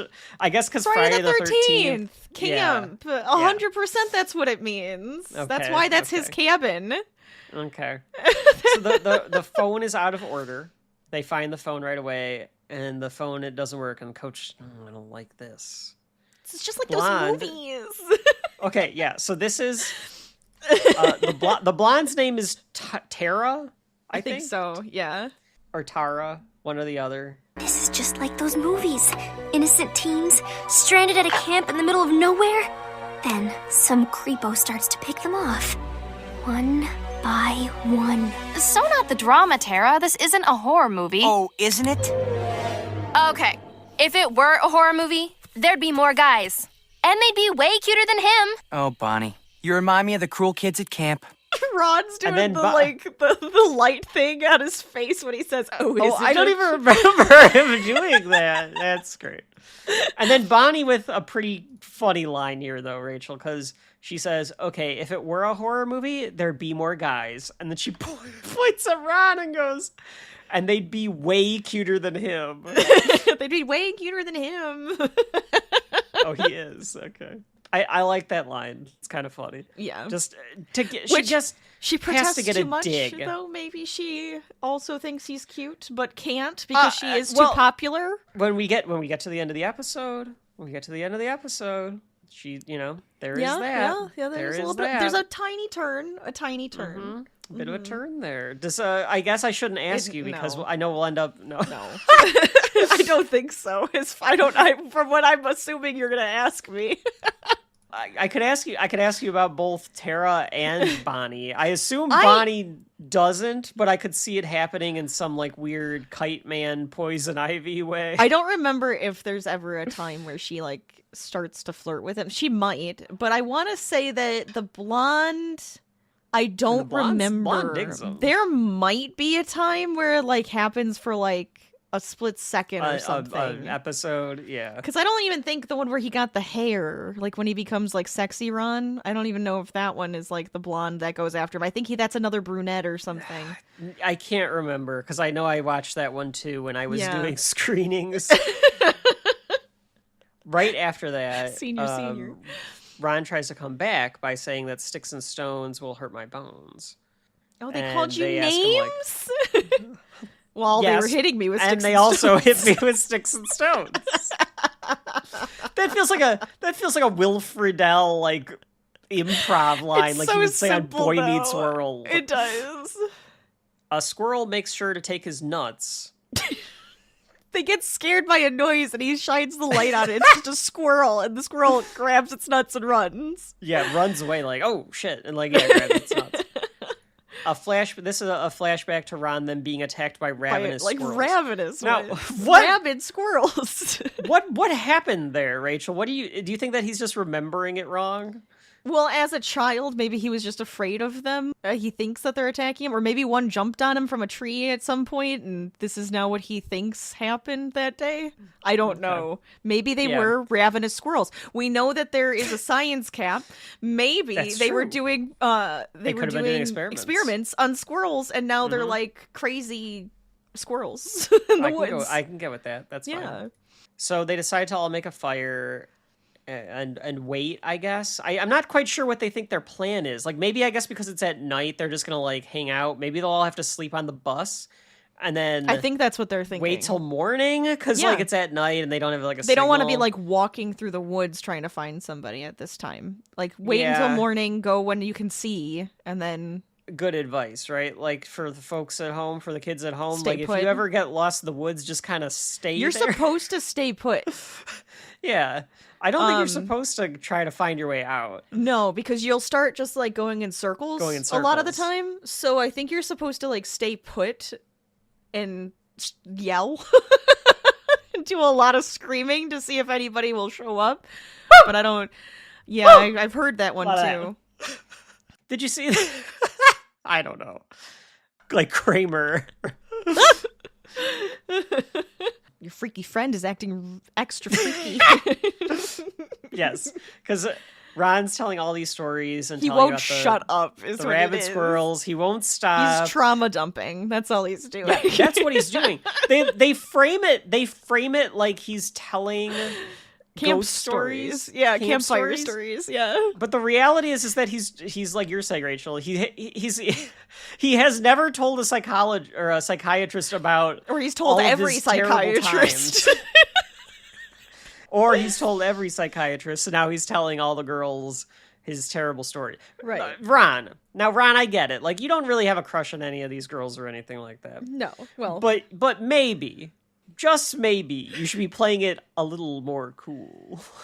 And not be telling them all the stories of your dangerous times. He doesn't see it as, like, he's a weirdo child. He's like, no, this is, like, this cursed camp that how do you guys not want to know the stories when we're trapped here, and I have to tell you or you're going to get hurt. We're all going to be cursed. He's thinking. Yeah. The curse of Camp Wannaweep. Tara thinks, though, I don't know, maybe he's right. I wrote, I think she digs him. She totally digs him. I thought the same thing. I was like, she's warming up to him. She loves those. I'm surprised she didn't, like, jump in his arms at one point and just, like, yeah. Yeah. He gets a little kiss at the end. He does. He does. Mm-hmm. And he should have followed through. I don't should have followed through. Very upsetting if that's true knowledge that he doesn't follow through, because he could have gone with Tara here. Bonnie might have been like, no. And then that was the end of it with her. That's She's also just like, possible. okay. Listen, you cannot go out with Kim's freaky pet, okay?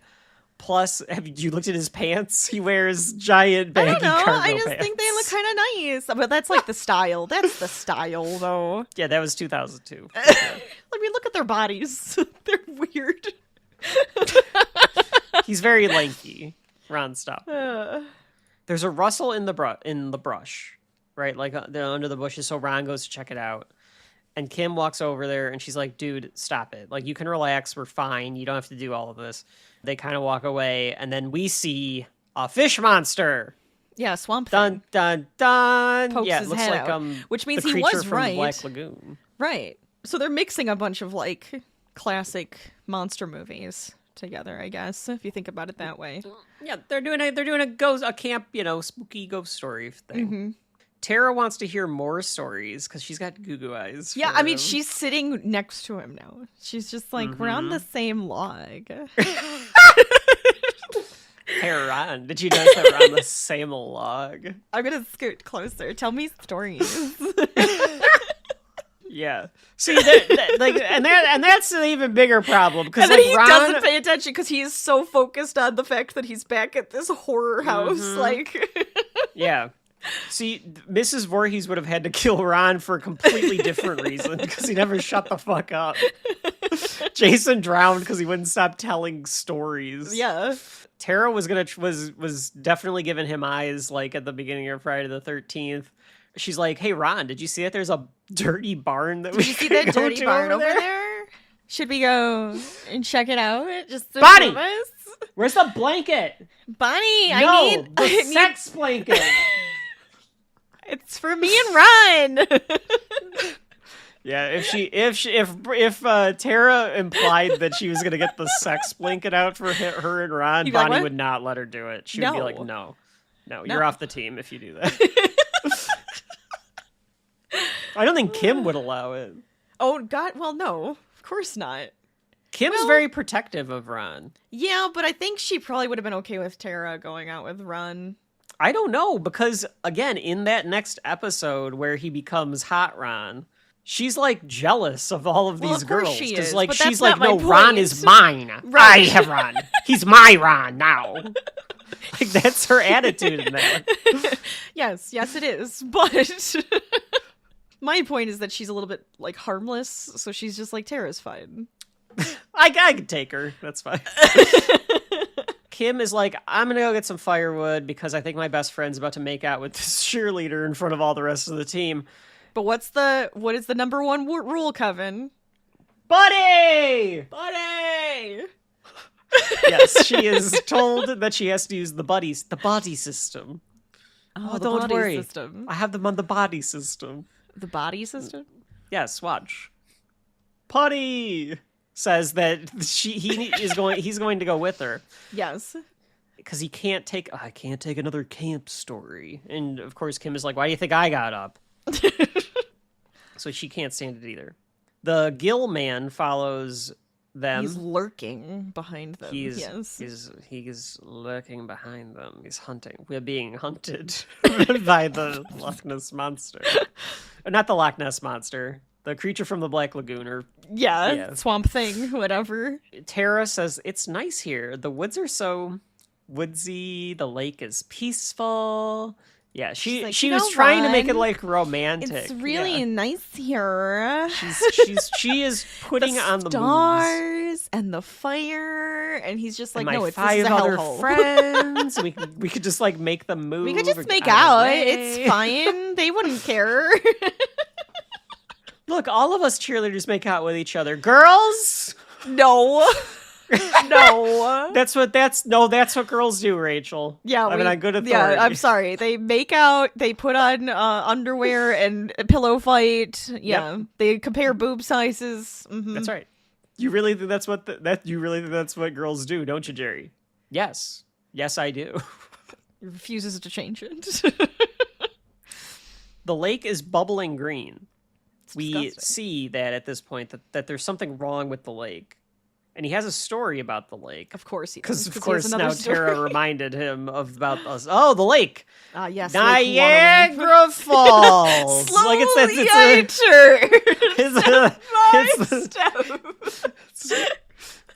Yes, I remember. That was what I remember very, very well for some reason from the Three Stooges. Yeah. Why? It's one of their famous ones. Niagara Falls. But that's kind of how he treats it, where it's Yes. like he gets like triggered and remembers. Yes, I remember. Another. Well, I mean, it's probably it's the trauma. It's the he trauma. He pushed down those memories, and now they're being brought back every time they say something. So his story now is about not wanting to jump into the lake. And it was even poisonous back then, which, I mean, is probably like, what, 7 years ago or something? He looks 'Cause they're, like tiny. 16. Yeah, so maybe like 8. Yeah, maybe 8 or 9, something like that. Mm-hmm. There's another kid, calls him scared, calls him a chicken. Gil is swimming in the pool. He's loving it. and he won't get out. Yeah, because he's just like, aren't you supposed to be in arts and crafts or whatever? And he's like, no, I want to swim. Because he looks like a little cretin, this kid. Yeah, he looks like a little shit. He definitely does. Gil does. Kind of reminds me of the Addams Family, like the cartoon, the dad. He looks like... Gomez? Yeah, he kind of looks like the same eyes type of thing. Interesting. I don't know. That's what he reminds me of. I don't know why. I guess the pallid skin and everything too, because he's like, no? I'm just not familiar enough to make that connection, Rachel. That's all. Okay, I guess I see like what old school you're thinking. Gomez, not like hot Gomez. Right. Old school Gomez. It's because of the hair. It's because of the hair it's and the eyes. Yeah. And the nose. He even has the same nose. Okay, so according to this, Rachel, according to the trivia, this episode establishes that Tara has a crush on Ron until emotion sickness. Oh. Yeah, she like has a crush on him for like forever, but I don't think anything comes of it. It's just always implied that it's there. But Gil doesn't want to leave. Ron doesn't want to go in the pool. So they kind of are like, well, why don't we make a deal? I'll go to arts and crafts during Gil's time and just stay in doing arts and crafts all day. And he can swim or for whatever. And he can swim when in my place. Yeah. And the counselor he's like, oh, whatever. Who cares? I guess we're just not paying attention to the rules or whatever. And they're like, well, you would stay in there until you wrinkle. And Gil calls Ron. I think he says we're heading for jungle law, which is what. Yeah, he calls him a squeeb. A squeeb? Yeah. Was that an insult? What is that? That's one one I'm not familiar with. Okay, a squeeb is apparently Australian slang. Interesting. For coward, weak person, somebody who backs down from a challenge. Okay. Yeah. Our Aussie listeners out there, did you enjoy that joke where I just always Gil have calls known him a squeeb? I've always known squeeb from this as a kid. So like, yeah, so it was just always it's the best way to learn these insult. kind of things is from these shows that just like throw that stuff in there. Squeeb.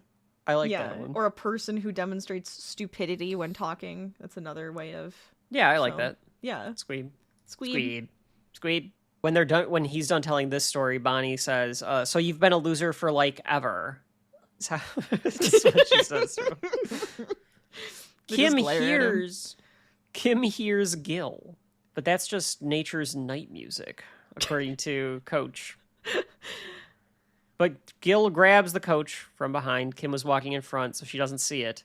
But she barely hears it. She doesn't even hear anything. Yeah, she turns around, and the coach is gone, and she's like, oh, shit, something happened. Mm-hmm. So she goes back to the fire. The other two girls went to pee. Yes. At the body system, they went together. With the body system. But then you hear a scream. Tara should have made her move here. Right, a couple of the girls went to, go to the bathroom. Right. A couple of them are probably falling asleep. Right. So then you're just well... You just gotta get Bonnie out of there. You gotta just shut up for a second. Let's use those lips for something else. Yeah, that's what I was gonna say. I can think of something else you could be doing with your mouth. Bring in Rufus, whatever, who cares? Rufus would just lay down. He's like, fine, I'll just hang out over here. Ron's finally getting some. This is fine. they put Rufus in charge of distracting Bonnie. So there's a scream, and they're gone from the outhouses, and there's this green footprint with like this slimy green footprint has been left behind. Yes. Ron's like, okay, well we have to go to my like safe cabin 13 space. Cabin 13. So they head over to cabin 13. Would have been nice if there was some sort of like Friday the 13th like sting here or ominous. What would that be though? I don't know, whatever that Harry Manfredini score like. Oh sure. Like it's some sort of like ripoff of that they could make into that Kim Possible like Kim Possible score. I don't really know. He says he avoided archery class here, but this was his base of operations. Right. Tara's hungry. I bet she is. So there's some old ass. She's probably thirsty. There's some old ass snacks under the floorboards. Tara tries the stale food, and it is food style. So it she's works, like, It's stale, but at least it's not eaten by rats, I guess. You ever eat some like stale corn or pork rinds? I think is kind of like what he has, but like some stale like Cheetos or something like that. I have. It's disgusting. It's not. It's good. it leaves like a metallic taste in your mouth. Yeah, it's like or it tastes like bizarre. crayons. I've had stuff that tastes like crayons if it's like past. And you're like, ugh. It takes for you have to eat like a pound of something else just to get it out of your mouth. It's like you gotta it's scrub horrible. your tongue, and you're just like, nope. Ugh. So they're like talking about like, well, we have to stay in here because Bonnie's like, you know what, we could probably we need to find somebody that can drive us out of here, and then we can, get out of this place or whatever. Well, she wants to get to the competition. She says that they're 2 people short now, and they still need to get to the competition. Of course, she's got her priorities straight. Yeah, and this is when the one that like is thinking straight is like, no, we need to survive the night. This is not okay. Yeah, I don't know if we get the names of the other cheerleaders. I'm sure we do. It just says the high school cheerleaders. I thought that they have names. Liz and Marcella are our best friends on the squad. Okay, Marcella, Tara, Hope, Liz, Jessica, and Crystal. Yep. And then Bonnie and Kim. Oh, Kim is the captain? Yeah. Okay. It's either Kim or Bonnie. It usually goes back and forth. I mean, I'm just looking at the wiki, and I'm like, it feels like Bonnie is at this point, but what do I know? Crystal, I think, is the one that's, like, slapping Bonnie around. Like, no, think about this. So Bonnie says, like, well, and they're like, well, there's, like, this thing out there anyway, Bonnie, like, we can't leave. And she's like, well, maybe the thing can drive us. Because she doesn't really believe that it matters at this point. Right. Kim's trying to like take charge a little bit, and Ron's like, hey, when you're saving the world, when we're saving the world, you're in charge. But here at Camp Wanna Weep, I'm in charge. And he does his serious face. Mm-hmm. They find Coach. He's there, covered in a green ooze of some kind. Yeah. A mutant, like he's going to become a Ninja Turtle, I'm pretty sure, with this green ooze on, Rachel. I could and see it's him not being a far Ninja from the Turtle. truth. And as he does, a bunch of green slime sludge starts destroying the cabin, and it's flying everywhere. And there's Gil calling Ron a squeeb. Yep. And Ron's like, am I supposed to remember you? And Gil's like, what do you mean, Ron? How could you not remember me? And everything. Ron remembers, and he's like, oh, my God, Gil? Gil? And he says, I am no longer Gil. I am... He is freakish. I heard that, squeeb. Remember me? Not really, and I gotta tell you, I think I'd remember. Oh, come on, Ronnie, think. We switched places. You took my arts and crafts, and I took your swim time. Gil? Gil. Gil who? Oh, I am no longer Gil. Now I am Gil! What's the difference? I added an L. You know, as in Gil, as in these things that grew when I mutated. Gil! I am Gil! What's with an the extra difference? L. I added an L for the things that grew on me. So he starts flinging. This is gross. The way that his like superpower. It's he can fling it from his arms, but he also does like a burp, and it coughs it up, and he spits on them.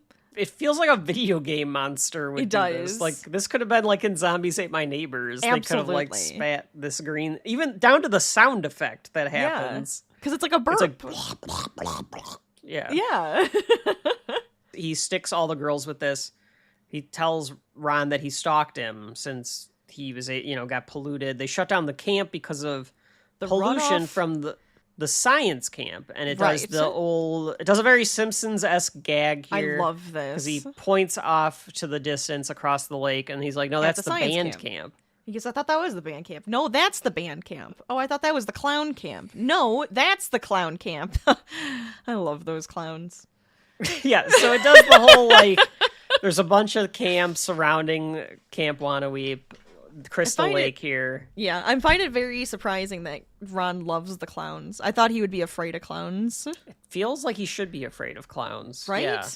Yeah. That But he feels loves more clowns. in line. I kind of like that it's a little different.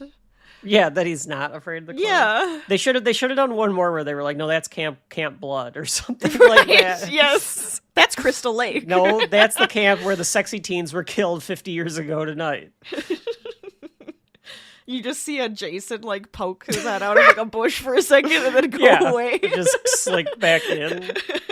Gil explains that he's mad because he's mad at him for letting him continue to swim in it. Dude, it's your own fault. Yeah, his he went crazy. He mutated into a gill man. Right. But at the same time, he's like mad at him, because he made wallets and lanyards while I had to like swim. So Gil has set this all up to get revenge on Ron. There was no competition. No. There was no anything. Like, he just did this. Like, you got to live and I had to mutate into this freak thing. But you're right, Rachel. His motivation doesn't make any sense. It doesn't. Because Ron didn't make him swim. They made an He agreement. just didn't want to, and Gil did want to. And Gil wanted to swim and not do arts and crafts. So I guess that's what makes him a super villain, though, right? Like his sense of justice. He's blaming it on somebody else. Yes, he has no responsibility. He feels as though he has no responsibility for this. It's but Ron's he wanted fault. to put the blame on him so that he can feel a little bit better about everything that happened. I think that's what it is. Yeah, he doesn't want to take the blame for not realizing that there was something. Because Ron, in the flashback, is telling the counselor or the lifeguard or whatever, like, can you not smell that? Yeah, like, look at it. It like, looks it's gross. Disgusting. There's like, we something should wrong not be with it. swimming in this. Yeah. So he should flat blame out the said, counselors, just like Jason's mom. Yes, exactly. Exactly. Ron's an easier target, I suppose. Ron says part of him is flattered that he has this, like, arch villain. Yes. Gil explains that the muck is going to turn them all into mutants. Yes. Bonnie is upset because she says that they are not going to let... they're not going to let a squad of mutant cheerleaders in the competition. And Gil is like, there is no competition! What is fucking wrong with you? What do you not understand? You like made this entire plan and she's just still on this, but there's a competition. Cheerleading. It's my life. Bonnie is peaking. very driven, I'm peaking Rachel. right now. I can't stop. Gil stalks towards Ron and spits goop at him. And Ron escapes through, or he goes through this escape tunnel. And they're like, he ditched us. Tim's like, he didn't ditch us. He's gonna get help. And then as she says that, like, you can hear a boat rev up and yeah, it's like the Homer, like, I'll be right back.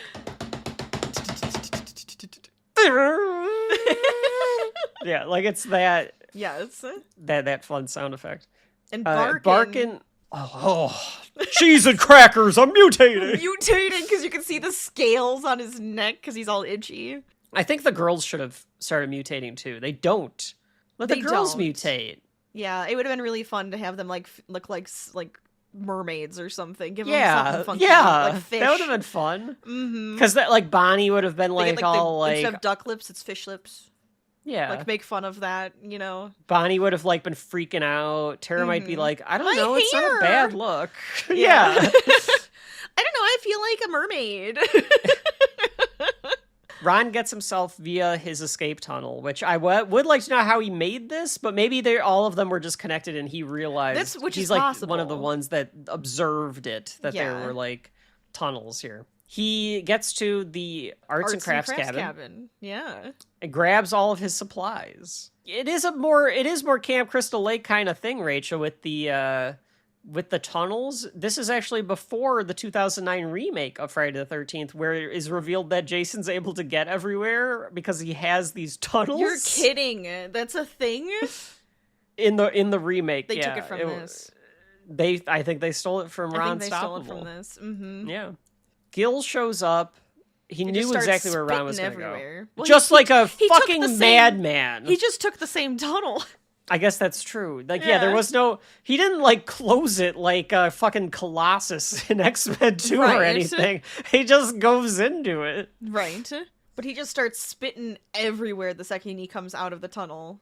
Yeah, and it's really disgusting. Oh, it's gross. The way that he's flinging it everywhere, and it goes on for a while. He sees a bear, like, set up next to like the sink, and he thinks Ron's underneath it because we know that Ron was underneath it.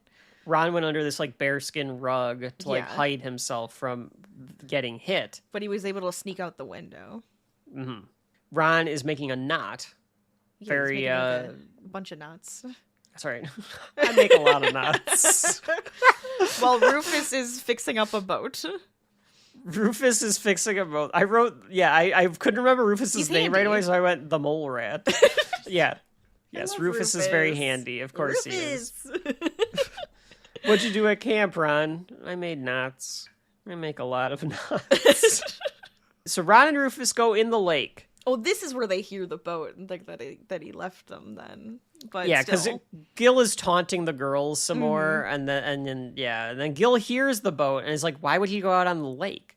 So he goes off to get Ron. Barkin is struggling because now he's got some gills, so he can't breathe as easily. Yeah, he's like breathing in the air with it. He's like, oh gosh. Gil chases Ron out into the lake, and then the motor kind of putters out. So now Ron is stuck in the middle of the lake. We didn't put enough gas in. Oh no. I mean, he does He a does way fine better job of it. acting. Yeah, Yeah. he doesn't do the "oh no, a bear" like He the looks at meadow Rufus, he goes, croak. why didn't you put extra gas in? Yeah, You like didn't he check? sells it. He Yeah. sells it a lot better He's than very the good at Arthur this. kids. Mm-hmm. They do like a standoff, and then Ron dives into the polluted water. He's like, "Ooh, it's way too funky." I could feel it. Can you feel it? You know that It's slimy, thick water? You're like, in thick water. Smells like sulfur. Just terrible. No. Terrible. But Gil says, "You think that the water is your ally? I was born in it. You only adopted the polluted water. I was born in it. Molded by it." So, I didn't come out until I was a man, and then I was I didn't come out until I was a fish man. Oh yes, of course. So that would have improved this episode if Gil was suddenly had the Bane voice the entire time. Oh God. Yes, Ron, you thought you got to live a good Ron. life making lanyards and bracelets. I was mutated. I was mutated. I added another L on the back of my name, etc. So Ron gets him in. The knot comes into play here because he gets Gil's foot in the knot. I can't recall how he does this because you would think that it's like getting chased by a fucking hippo in the water. Like you're fucked. Like you're dead. I don't know how he was able to like get around Gil enough. I guess it's just because they were tussling. Because he was just trying to push him towards it, so his foot would get caught. Yeah, he gets his foot caught in it. Yeah. Gil's foot is caught in this knot. He ties his leg up, and then of course they set him up because Rufus turns the motor on, psychs him, kind of like a psych to Gil with his Rufus voice, and then Gil gets pulled around the lake. Yeah, a booyah, of course.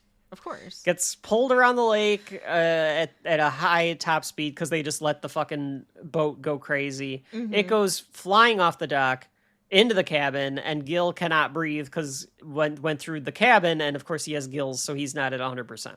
And then Ron gets to have a very hero line, because he goes, "Free swims over." Which is nice that he gets to have a little hero line there. That's right. They have Gil caught in a net. Which he was making the net. He was making a net. I think he was making a net and he was making other stuff too. But like the net was his main way of holding him. Got it. Okay, so he caught him in a net. Yeah.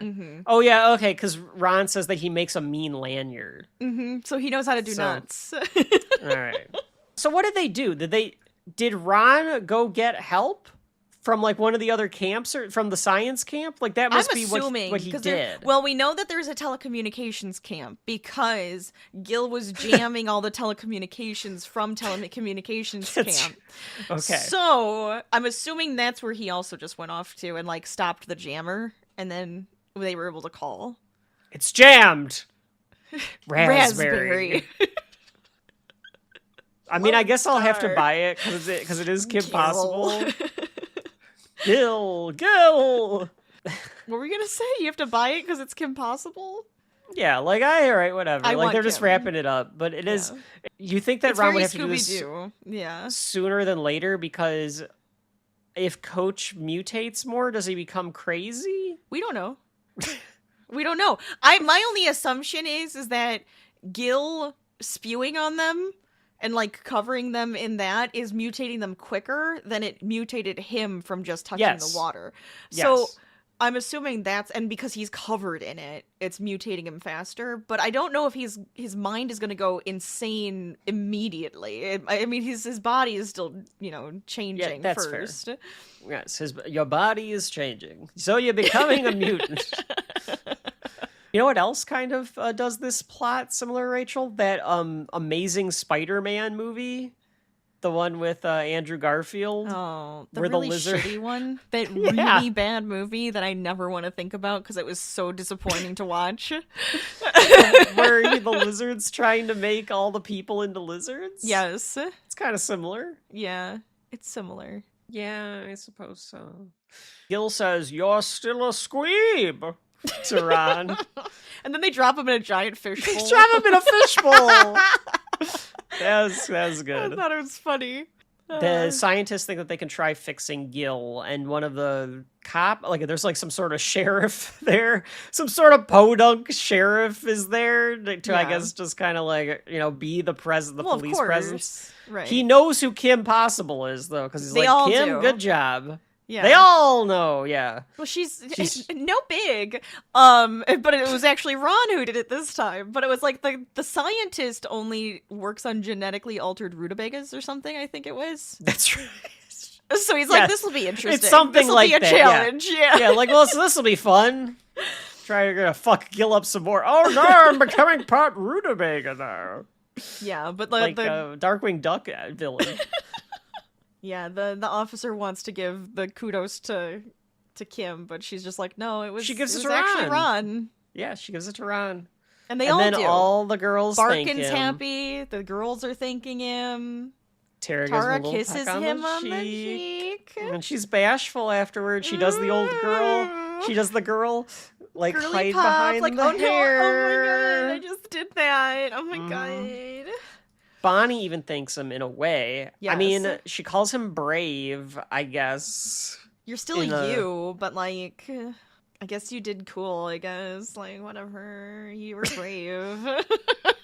Doesn't she call him cute? She does say, who rocks? And she goes, you do. That's what it is.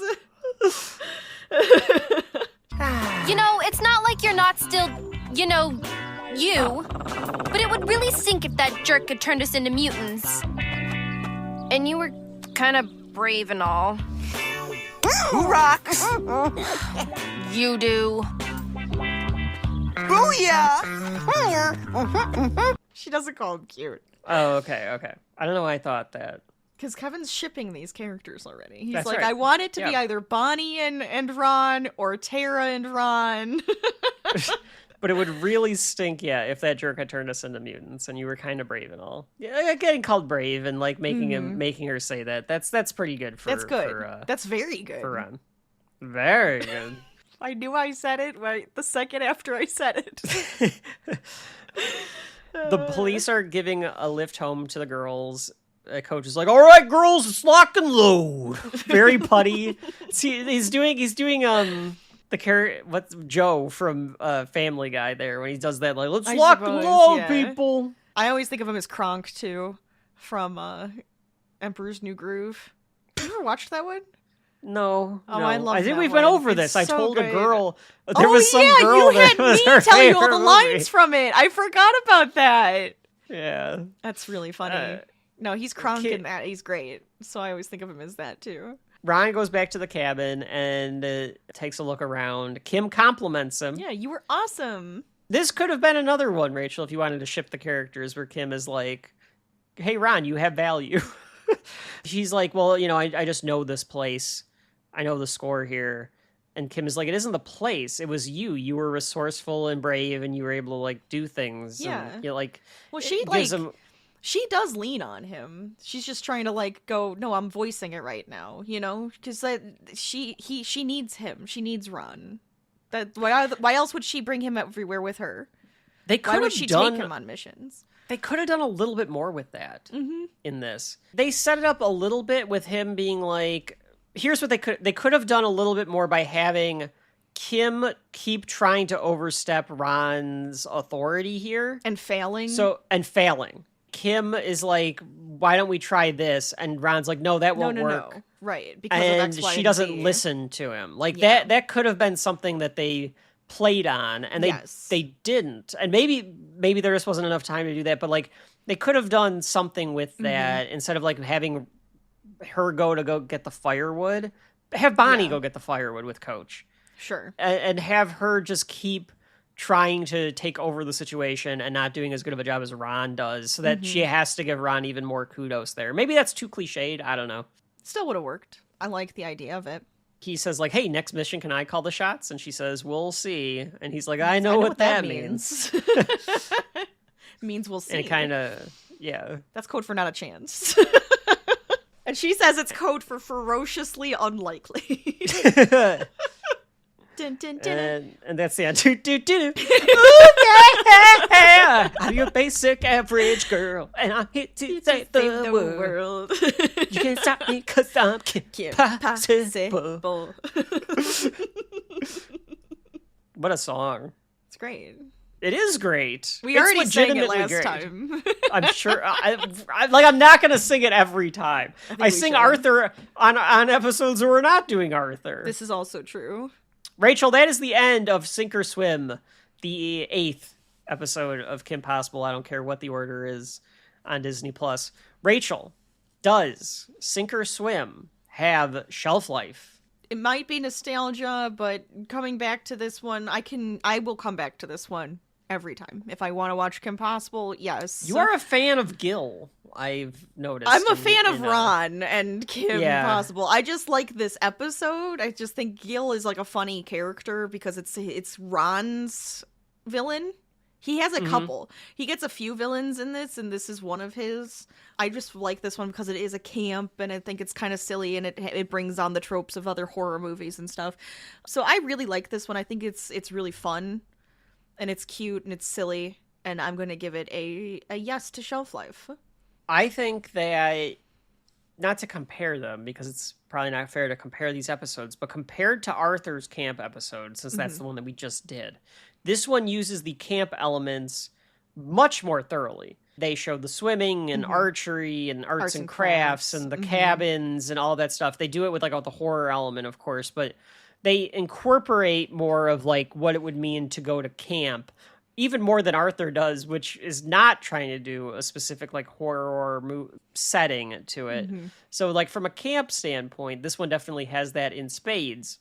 It's a cute little camp episode, and it's really nice that Ron gets a little shine because he is Kim's sidekick. So him getting to have some shine in this episode and actually be the one that is the hero. Kim doesn't do anything the entire episode. It's true. She does absolutely nothing the entire episode. So this is really Ron heavy. This is a Ron episode. Yes. I think that Gil is fun. I ship Tara and Ron. Absolutely. It's so cute. I want them to get together. So it's not the most thrilling episode or anything. I think it's a fine little episode. I think it's just fun. I would be interested to see, as we continue to do any Kim Possibles in the future, where this would fall on like a ranking for me. Before I could like definitively say it's on the shelf. But since I watched it last year and I watched it this year and I had no problem with it, it probably does have some shelf life. I'm not going to definitively say that, though, because I will. Unlike you, I have not seen the series, so I don't think it's fair. For me, this would probably rank highly on the ranking scale. Okay. And I don't even like to rank things, but I would say yes to putting this higher up. Okay. So maybe one day, years from now, when we get through season 1 of Kim Possible, I'll be able to say whether or not this particular one has shelf life. But because we did the shelf life selection, I have to say yes or no. At the moment, I'm going to say yes, but subject could possibly change on that. But I do like it, and I think it is a very good camp featured episode for sure. So cross that one off the list, Rachel. That was Sink or Swim from Kim Possible. It is on the shelf. Okay, boys and girls. We got It's one been a more. long Saturday morning, but we've got one more on the block. Woo! And it's a Rachel requested It was, yeah. subject. Rachel, tell them what will be up next after we hit the break. We will be talking about Gravity Falls, first episode from 2012. So come back. We'll be hanging out with Dipper and Mabel. Dipper and Mabel. And Grunkle Stan, of course. After Shelf Life's messages, we'll be right back. Fake sponsors. Saturday morning Shelf Life will be right back after this fake sponsor. After these messages, we'll be right back. Hi, I'm Mr. Mystery. Do you like to be befuddled? Bewildered? Then behold! Mystery Shack! Your one-stop shop for mysteriously cheap oddities. Gaze in amazement at wonders so bizarre, they defy the very laws of nature. And in some cases, the very laws of police. Hey, get out of here! A two-headed what? An invisible who? So many questions! Ow, come on! Plus, there's snacks to the kids. You can eat that. Try and stop you. But don't take it from me. Take it from me! What? Who are you?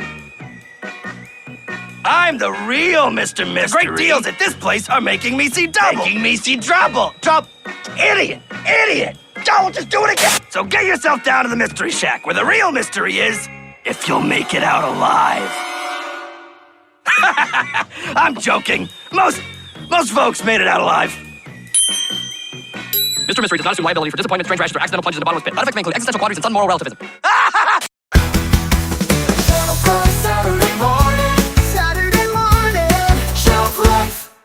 She's waiting for that twa with Ron and Kim. Damn She's straight. just waiting for it. This is a sexy flaw. And... No! You can't stop. Nope, that's all staying in. That's all staying in, boys and girls. Well, Rachel gets the I edits, have so I control. guess she actually gets to call it. We're back with the final episode of Saturday morning. Saturday morning. Shelf Life. Shelf Life. Goes camp. Goes to camp. Rachel, what is the episode we will finally discuss here today? Tourist Trapped from Gravity Falls. Yeah, we're stepping into Gravity Falls. Rachel, this was a Rachel request. So please to describe the show Gravity Falls and your history of it, because this is the first episode that we're covering of Gravity Falls. This is a new one for us. A highly respected television program Very much that so. I've only heard of vaguely and never really knew what it was. But you were like, oh, we could do Gravity Falls. It's in the woods. It's camp. It's the summertime. So my history is I didn't really watch it when it first came out. I think I like you have heard of it.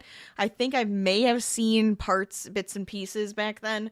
I will blame Film Theory for this, I believe, because they were talking about it. And I was like, I actually, you know what? Let's watch it because it seems fun and I feel like it could be good. And we watched it, and not too long ago, I guess it was. I Like watched it a COVID bit times, more. like- Yeah, like- I think it was more like around then. That's probably when I've first seen it. Gravity Falls is about Mabel and Dipper. They are siblings that go to stay with their great uncle Stan in the Pacific Northwest, Gravity Falls. Gravity Falls, Oregon. Yes. Oregon. And they're there for the summer vacation. And while they're there, they have all these weird things happen, and they kind of investigate it throughout the show. I think that's the best way to describe it. Yeah, without spoiling anything.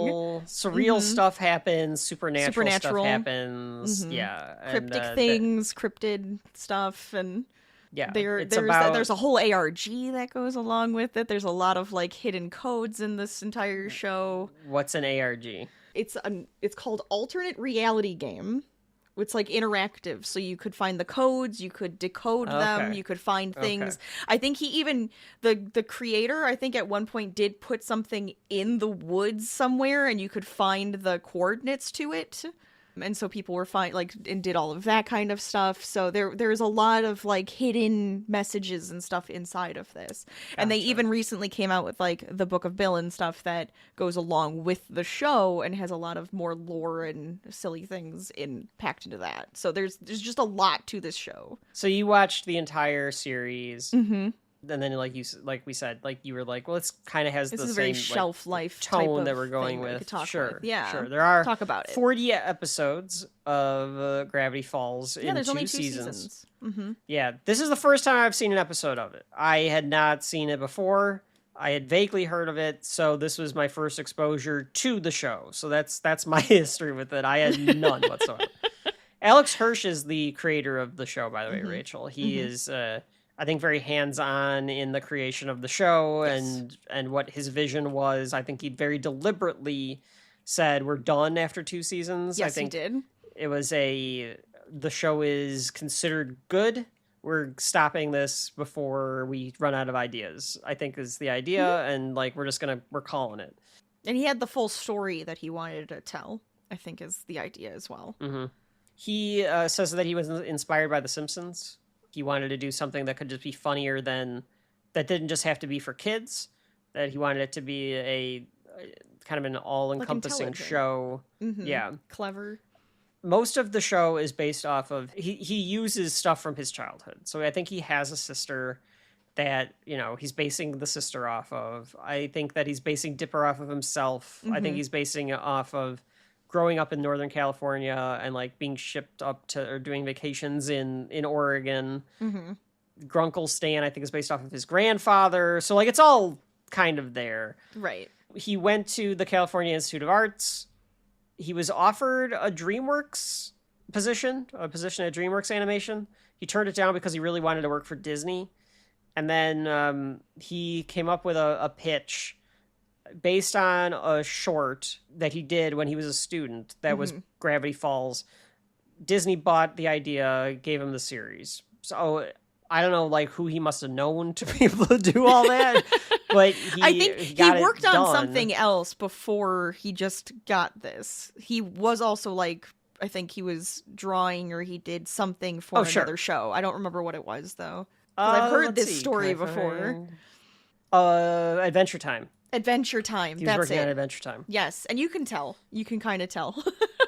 From what I've understood about Adventure Time, I haven't seen a lot of that one. I've only seen some, but it's also one of those like more clever shows. Clever shows. That's how this all got put together. Like we said, it has critical acclaims, but this is like the first exposure of it. This is the first episode is called Tourist Trap. Rachel, what happens in Tourist Trap? They arrive in Gravity Falls. His sister is boy crazy, so she wants to find somebody to date for the summer. And Dipper's just trying not to be bored because they have to either work at Stan's weird curio shop, I guess is what you'd call it. It's a mystery spot. His mystery, it's a tourist trap. Like yeah. It's Or literally find like a something place to that do. would be like off the highway and be like, the world's the largest bottomless pit. Yeah, like, or whatever. come see Bigfoot's toe. Like there is Yeah, that place that yeah. has that or something. That kind of junk where it's like, Yeah. or like we have an alien in a sarcophagus or something like that. Like there's always like those like weird places off Yes. the highways that feel like Papa Meat would like go around the country on Oh my a road God, he trip really going would. to all. You know what? Should we pitch that I to him? kinda I think he has should to do do that. it.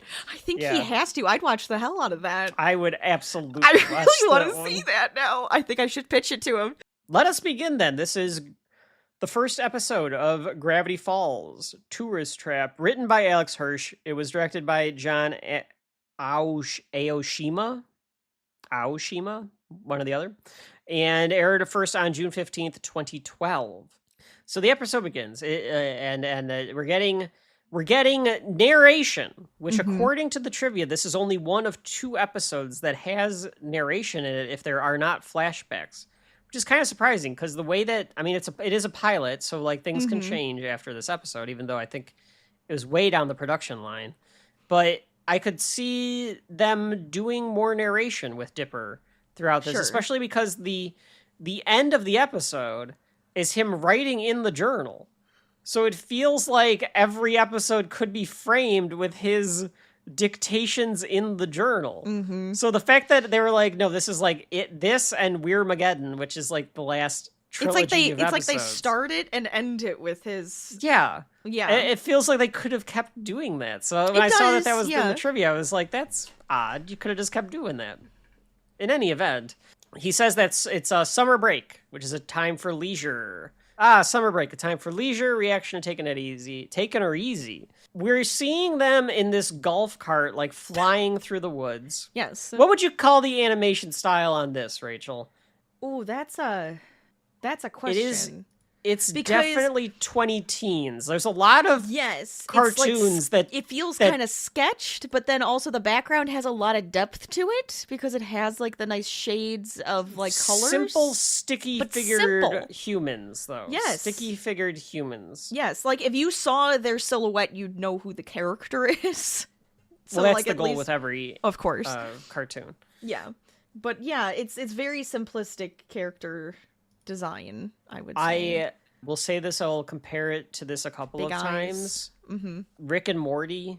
Yeah, it's got Rick and Morty-esque feeling to it, style-wise. You can see the Adventure Time animation to it a bit. That same kind of style. Lanky arms and legs. Yes. Four fingers. Square bodies. The Simpson four-finger thing. Big round eyes and stuff like that. Yeah. The eyebrows kind of like are off of the face. And I felt like throughout the entire episode, the colors of the background and stuff always made it look like dusk. Like no matter what time of day it was. True. There's a lot I guess of it's dusk. like the shadows and the shading. Yeah, the from forest the trees. is kind of like always like shading and everything in it as well. So he does like the girl that's about to puke, that looks like she's about to puke is my sister Mabel. So he introduces us to what's going on, even though they're flying through the cart. The golf cart, there appears to be some sort of gigantic shadow monster thing following chasing them down. Yes. My name is Dipper. The girl about to puke is my sister Mabel. You may be wondering what we're doing in a golf cart, fleeing from a creature of unimaginable horror. They even do you may be wondering how I got here. Yeah, that's so ridiculous that they do that. That's probably why they this is the only time he does it. It feels intentional. Yeah, it does. Because it's so cliched. It's like overly cliched. Like nobody even does that. They just say they do that. And here he is doing He's like, that. oh no, I'm going to do it. I'm doing it. Yeah, that was like, that's me. You may be wondering how I got into this situation. And he literally does it. Yes. It tells you how.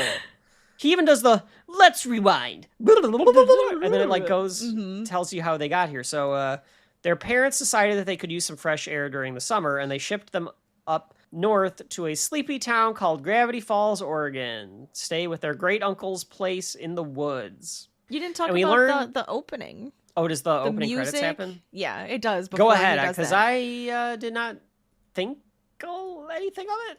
Oh, other than they show the map and everything. But go ahead, Rachel. And it goes through the lineup of our characters too. Dipper, Mabel, I really like the music.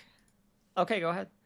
Well, I'm just saying I really like the music. It shows all the characters. It shows we're in Gravity Falls, and it shows the mysterious stuff. It kind of just shows their story. Here we're at the Mystery Shack and all the weird shit that he has and all the strange going-ons, but people just kind of ignore it.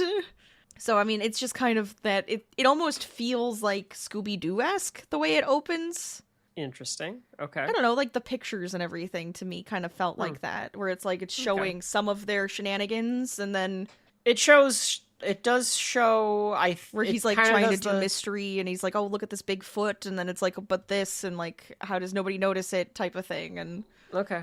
I'll have to look at it again. Apparently, you didn't watch it at all. No, it didn't resonate with me, I guess. Okay, I just like the music a lot too. It's the first time I've seen it, so you just don't, when you don't watch it a lot, or it doesn't have a sticking point to you, you might not just remember it. Maybe if I watch it more, I will. Well, We talked about the openings to the others, so We I did. felt like we should be talking No, about this one. 100%. You didn't even mention it. No, you're right. I didn't. But that's So there. You It have to doesn't- stop me. The If I music don't- doesn't if I have don't- like lyrics, so if you're just, I don't know if you're just glossing over it because of that. Probably. I just Probably. enjoy the music. So. But yes, we always usually do mention the opening credits of the shows, so you have to stop me. If you would like to be the play-by-play man, you no, can it's be okay. the play-by-play man. No, it's fine. I'll stop you if you miss something that I think is important. After the opening credits, so he describes his sister versus him. Rachel, your description of Mabel, in your own words, not in My Dipper's own words. words of Mabel. Dipper, by the way, let's stop you there. talk about Dipper first. Okay, well, first of all, it's a stupid name. And then Fair secondly, enough. I feel bad for any, let's call it probably 5-year-olds, 6-year-olds right now, going around being named Dipper. Because you know damn well that there are some fucking kids out there that are named Dipper because of this show. Probably. And that's just a damn shame, because that's a weird name. Yeah, well, I I mean, no offense to any Dippers out there. at some point they do acknowledge his name. I think they might do it a he's couple named of after, times. like the Big Dipper or something like think the that. Little Is Dipper. that the idea? Okay, But yeah, whatever. I think it is supposed to be one of those things. I don't know. I don't remember. There's I more figured it was to a it, nickname. but I hope. there's Khaleesi. more to it, but it doesn't really matter. But Dipper is a kind of a neurotic conspiracy theory kind of kid. I think he's just kind of to himself. You don't get as much personality outside of just normal kid. Yeah. Compared to the sister. And she is Mabel is the one with more of the personality. cartoonish. Yeah. Bombastic personality. Absolutely. That's the best way to say it. Bombastic personality. That's Mabel for you. Every episode she wears a different sweater with a different thing on it. Always a sweater. Well, in the opening credits, she plugs a sweater in, and it That too. lights up and says Yeah. Mabel. You remember that? I remember that. But she has a very loud personality. She is quirky. She's boy crazy, but that's just because of their age as well. So she's that Are they 12? awkward age. I think, yeah. that, I want to the say idea? that they're 11 or 12. They got to be Okay. 12-ish. 12, 13. I think they're around that area. I think that 12 seems to be the right age. But yeah, it's that awkward age for her because she's, boy crazy and all of that. And then she's also kind of ditzy and a little silly stupid. So that's Mabel. But she's they're always together. They do things together. She's goofy. She's a bit immature. She's boy crazy, like you said. She's optimistic. Oh, She's, very optimistic. On some part of my research, I saw that Alex Hirsch had notes about the first script and had written notes everywhere, and some of it was don't make Mabel so annoying. It was make sure that Mabel is not. She needs to be endearing. She needs to be dumb. fun and endearing She's and just kind of silly. Yeah. She doesn't care that she gets something wrong. That's fine.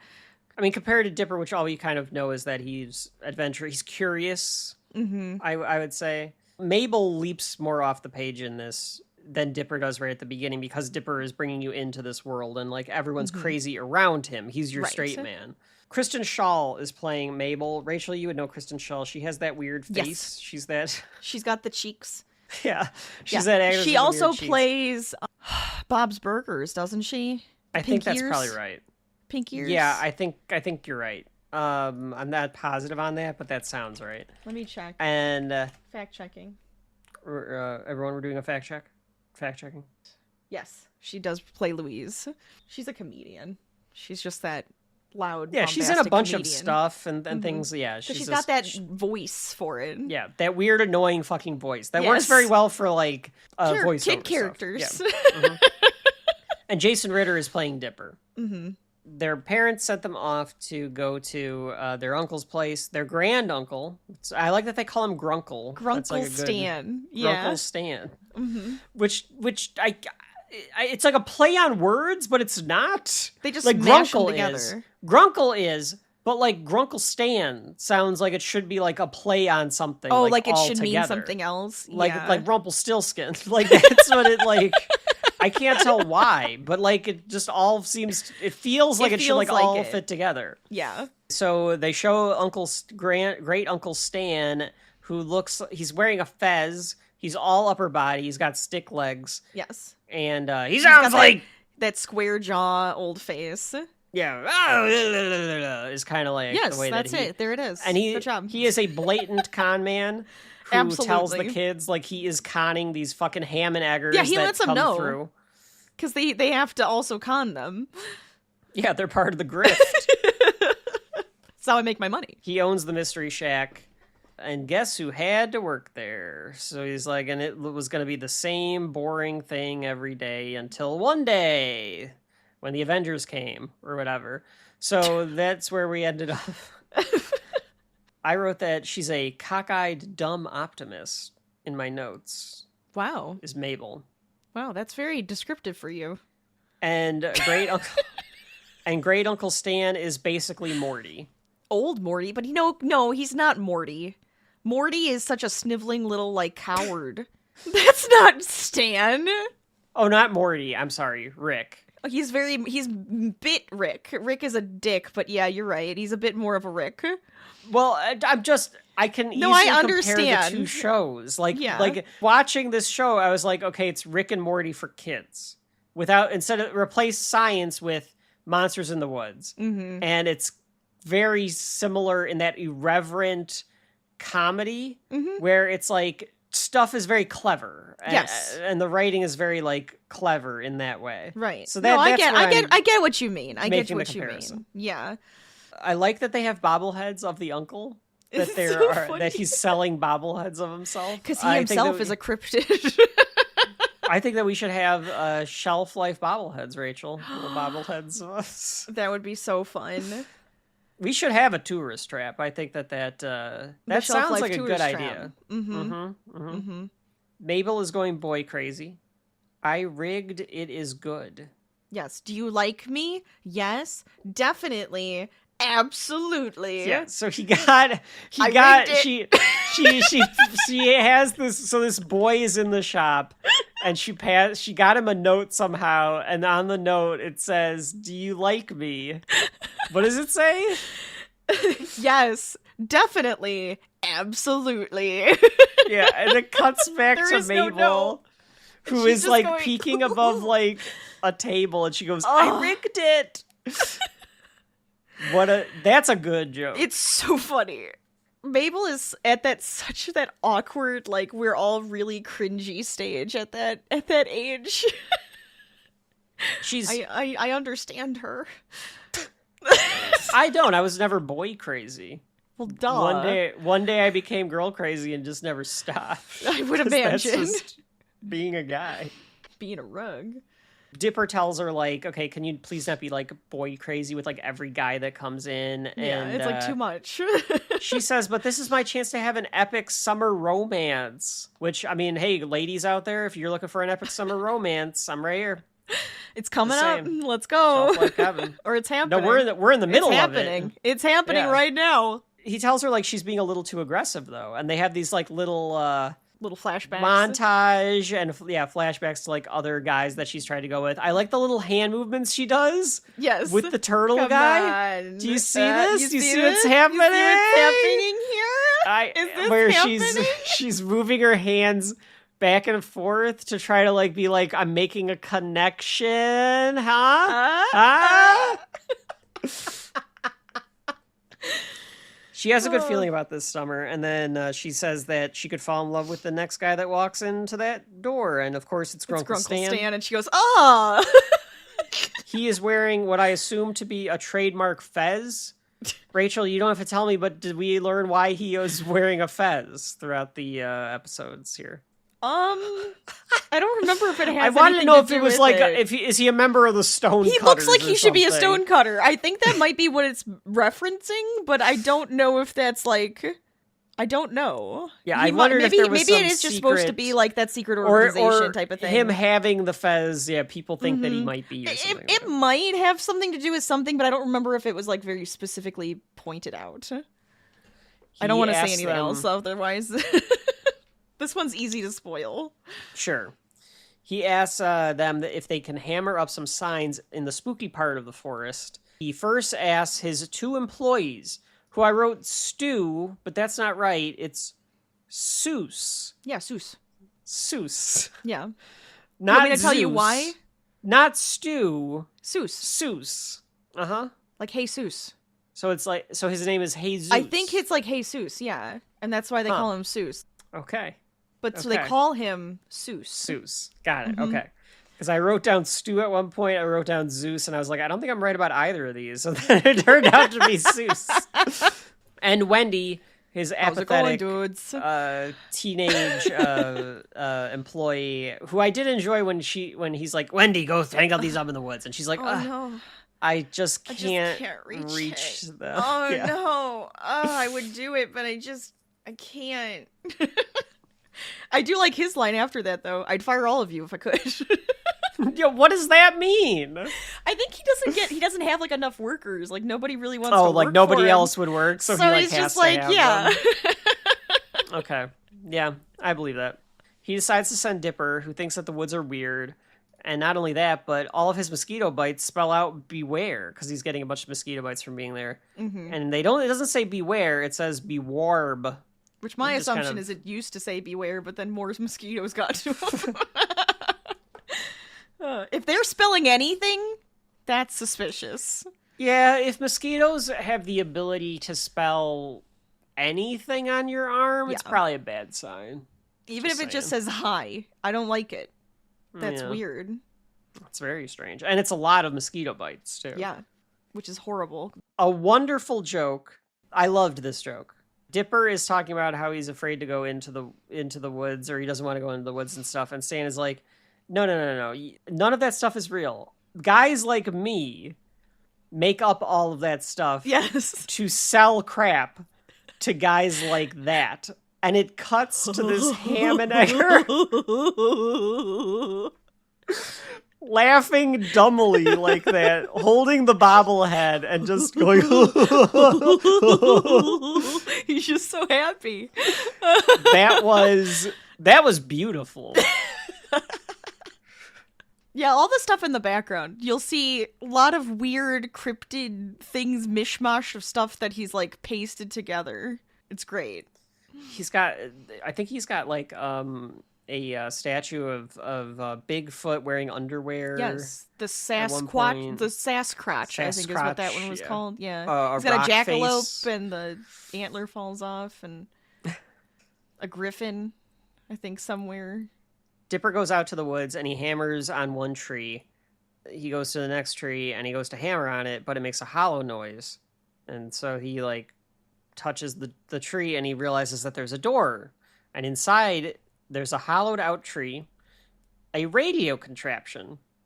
And he immediately starts plays playing with it. with He the- messes with with this it. stuff. Yes.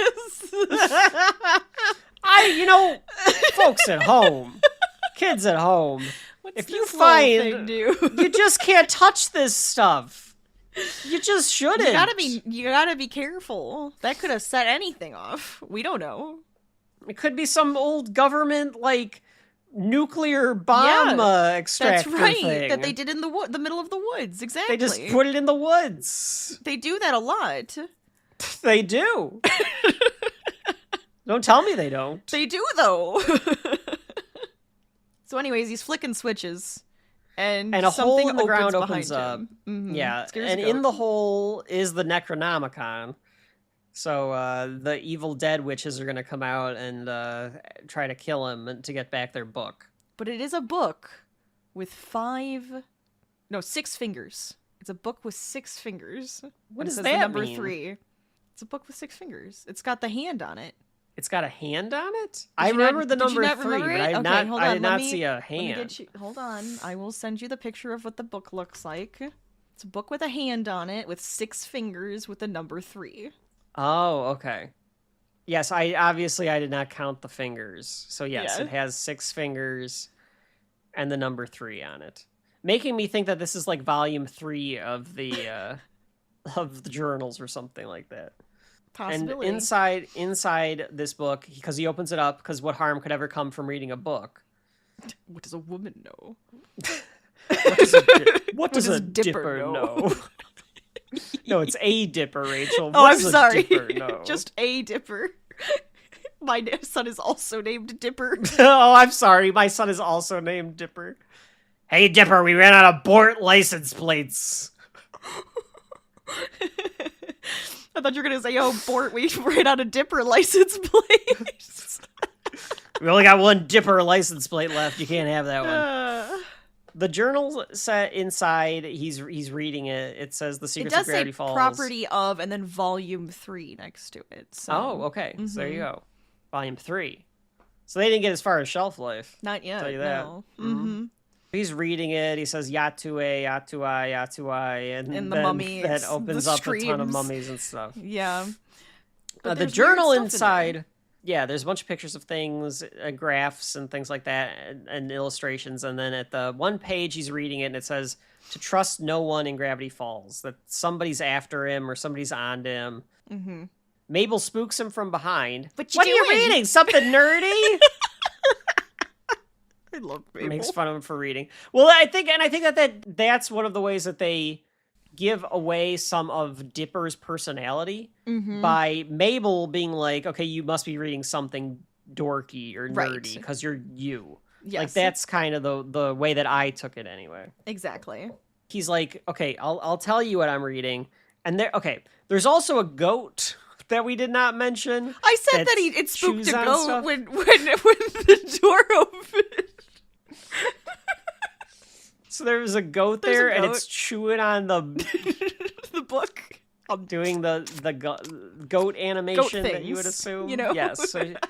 So Dipper's like, well, why don't we go somewhere private? And they go back to the Grunkle's Well, yeah, house. because she's just like, what, are you not going to tell me? Like, you tell me everything. Like, why would you not tell We tell me? each other Yeah. everything. But he just read the page of not to trust anyone. But right.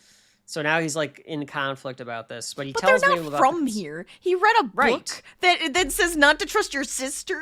No, it didn't. It said not to trust anybody in Gravity Falls. He's a dumb kid. He's Sure. trying to put it all together. Sure. Tells her all about the conspiracy theory, and he's saying that like the pages suddenly stop, not unlike Howard Stark's journal. They just stop, and the writer disappears. Mysteriously disappears. Just like Howard Stark. And, Wait, this is Howard Stark's book? Yeah. Dipper's just a younger version of Tony. That makes sense. That pans out. She says like, oops, I spilled the beans, and literally hits over a can of beans that I think that she grabbed just so she could do this. Probably. Because I think that's just how her she personality. is. Yes. She sets up a joke. Because she says that she has a date. Mm-hmm. And he's like, you found a date in the 20 minutes that I went out to the woods? And she's like, yeah, I did. I guess I'm just irresistible. She's annoying in a good way. Well, she's trying to be funny. It's not like she just is annoying. Yeah. Maybe she gets more annoying, but there's a level to it where it's underneath the level of me going like, I can't fucking stand her.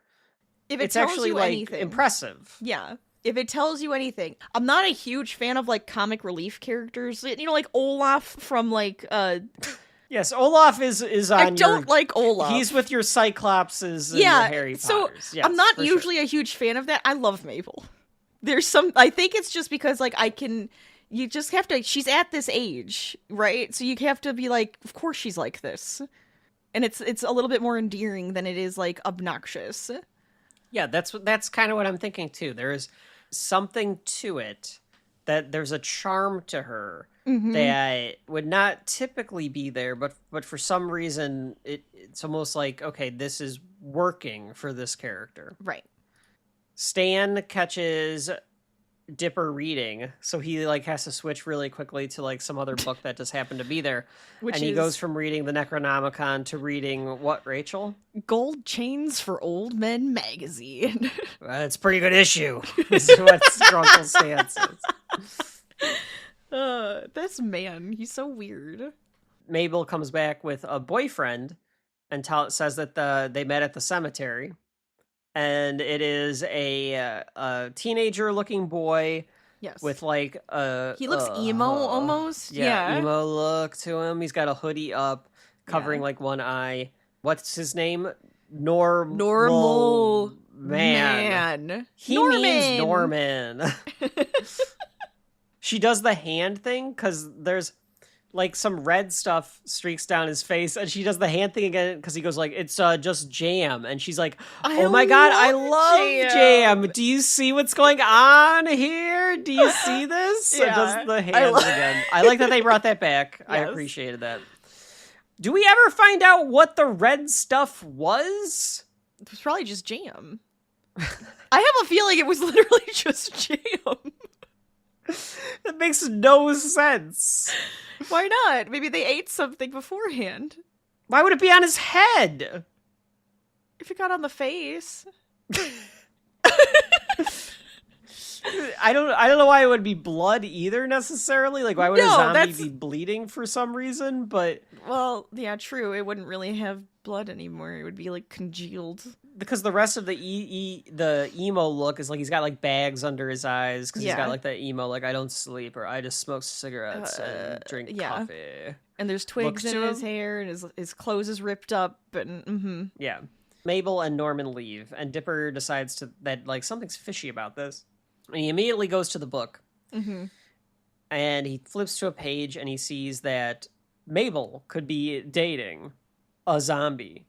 As zombies frequently pretend to be teenagers in Gravity Falls. That's right. So he looks out the window and he sees that Norman is lurking slowly toward Mabel.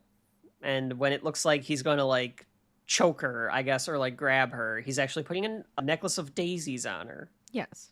Did you like the joke where he yells zombie and it goes to Grunkle Stan looking in the mirror? He goes, did somebody just say Crombie? It's not even a word. Yes. I think I'm losing it. That also happens. Yes, there's this like just random cutaway. I guess to just kind of show that like things can happen, like or like we're aware of the surroundings. Like like we're not just saying like this is happening and like the rest of the world is just not attuned to it. It's just that they just kind of ignore the stuff. They expect it. I guess it's just like, well, yeah, that just happens. Yeah. Yeah. Dipper is caught saying this or talking to himself about how Mabel is dating a zombie by Seuss. I liked the cutaway there where it actually is this like big room that he's in, this like big attic room, and Seuss is like changing a fucking light bulb or whatever the fuck he's doing. I heard you talking to yourself in this very empty room. Yeah, yes, I couldn't help hear you talking to yourself in this large empty room. Very good gag here. Because he says, like, no, I believe you. Like, I actually think that the mailman is a werewolf. Right. And it does this cutaway gag where Seuss is eating a sandwich on a bench and the mailman walks by and he's like this hairy Irishman. Really hairy. Looks like groundskeeper Willie. But Seuss, the animation is great because he looks suspiciously at him. And then when he leaves, he moves himself and then his lunch bag closer to like the other side of the bench to like get further away from him. The timing on that's very good. Yes. So he says like, oh, you're so full of wisdom, Seuss, because Seuss tells him that he needs to have proof. Like, has he seen this guy eating brains or in a coffin or anything like that, and, or like coming out of the ground? And he's like, well, no. And he's like, well, you gotta find evidence, otherwise people are gonna think you're crazy. Right. And he says, oh, you are very wise, Seuss. I can't tell if Dipper says that like almost sarcastically, but Seuss says back to this, he goes, yes, my wisdom is he talks kind of like this. Seuss he does. Yes, he's got a lisp. He's got his weird, like, rabbit teeth. Yeah, he has, like, it's like a chipped tooth or something like that, I feel like. Teeth. It's like... As always, Seuss, you're right. My wisdom is both a blessing and a curse. Seuss, the portable toilets are clogged again. I am needed elsewhere. Yeah. My wisdom is both a blessing and a curse. That's what he says. I am needed elsewhere. Right after that, yes, Grunkle Stan shouts for him that he needs to... yes. He needs to unclog the toilet. Portable toilets. And he says, I'm needed elsewhere, and then backs out of the room. Dipper keeps an eye on Norman and Mabel, as they go on their date. He keeps an eye from afar to find evidence that he is a zombie. And at most, it seems circumstantial. Things like Norman isn't able to walk straight. Yeah. He's just a tweaker, Rachel. That's all. He's not dating a zombie. She's dating a drug addict. Yeah, pretty much. So later on... He like shambles and grunts and groans a lot. Like any other teenager. Yeah. That's normal. So later on, after the date, Dipper is going to confront Mabel about this, or at least like discuss this with her. Mm-hmm.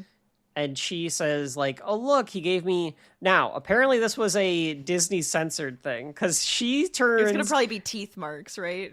No, it was going to be... She was going to say hickey. Oh, and they were like, that's too adult. You can't say hickey. It's a smooch mark, but that's the same idea. But it also sounds very Mabel to give it a cuter name. A little cutesy name. Yes. Yeah, instead of calling it a hickey. Exactly. Oh, but here's the thing, He gave though. me a smooch mark. I suppose, but if you're trying to, like, tease your brother to be, like, gross about it, you'd call it a hickey. Sure. To be like, ew. You know, like, that makes mark. it... Yeah, that makes it worse. Yeah. But she's like, no, I'm just... where it came from. What? We find out that's not where it came from. This doesn't make any fucking sense. This makes no sense. I cannot come up with the rationality for why she did this. She's practicing kissing.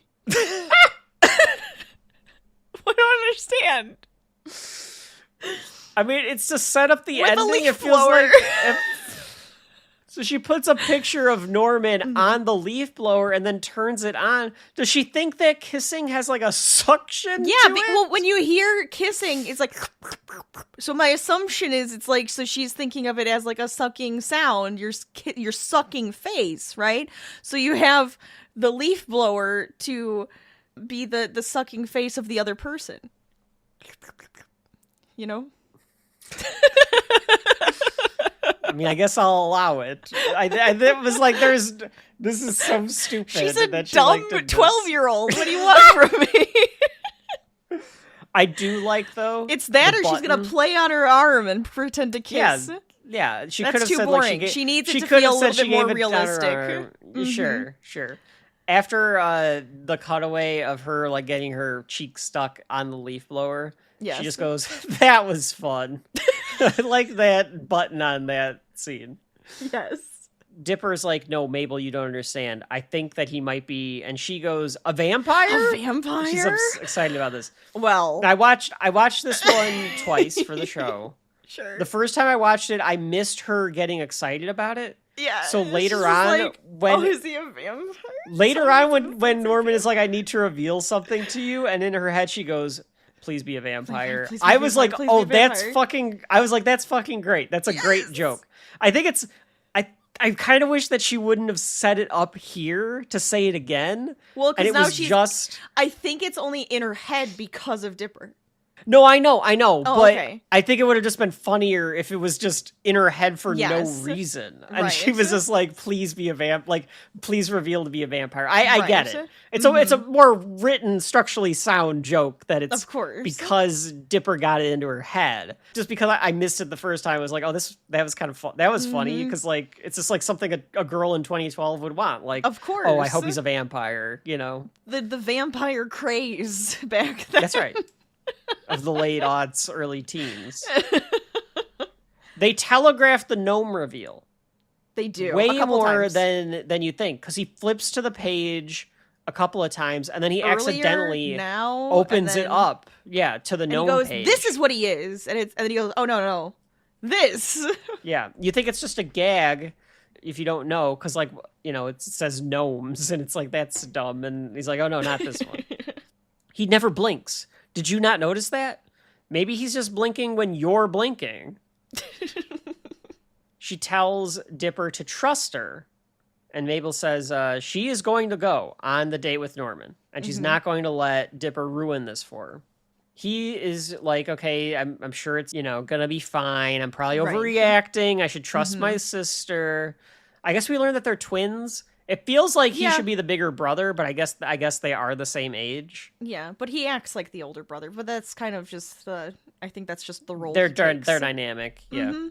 And in his like playback of all of like the videos and pictures that he was taking of Norman to try to get evidence of him being a zombie, he notices Norman's hand fell off. How he did not see that when it actually happened, I don't know.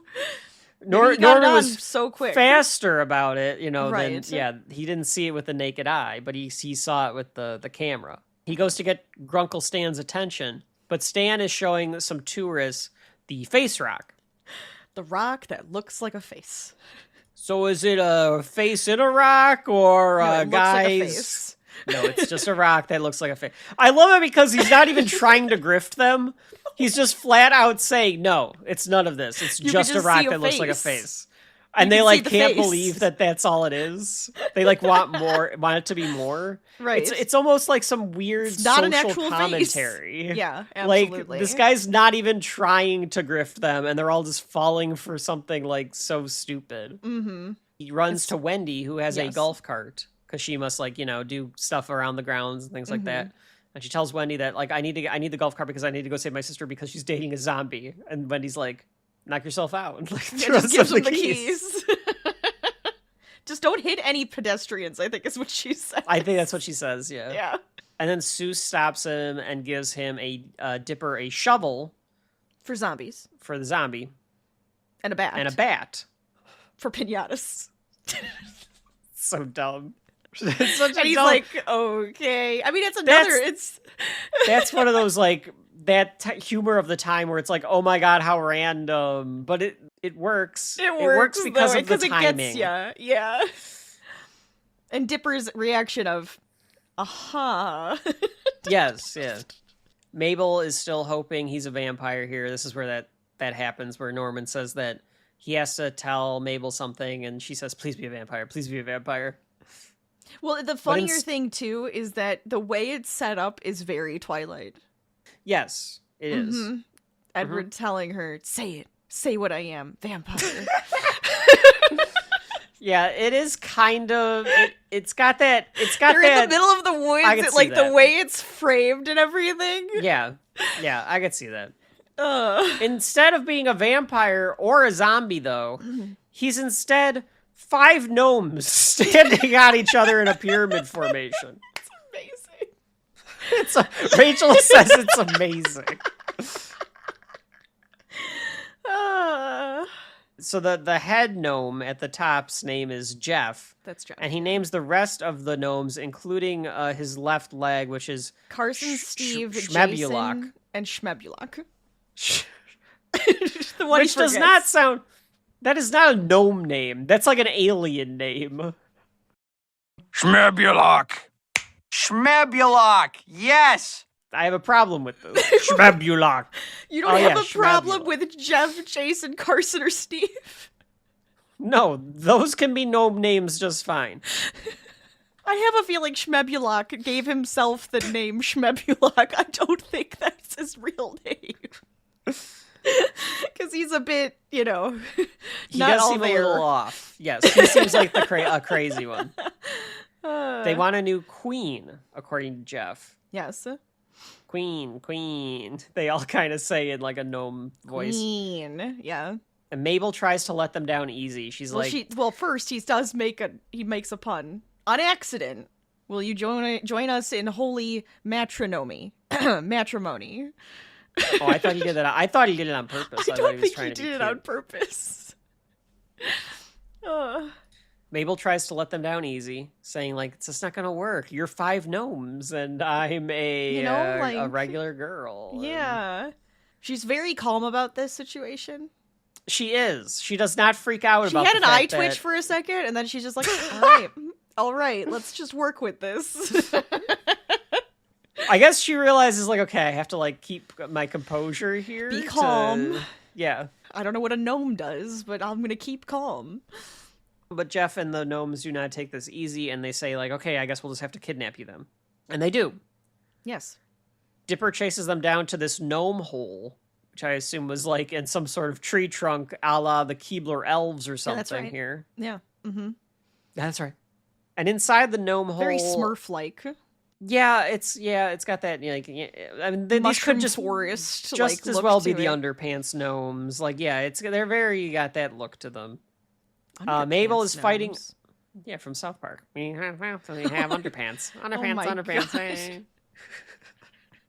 I forgot about that. They look like classic gnomes, though. Red hat, blue outfits. They do look like classic gnomes. Yes, very, Beards. very, Which you is know, Dutch or whatever the fuck a gnome is. Yeah. That's what they look like. Mabel fights off the gnomes. She's kicking at him and everything. She kicks the one so hard that he begins to puke up a rainbow after he right. gets kicked. Mm-hmm. They stay on that for a minute. They're proud of that one. They're proud of that joke.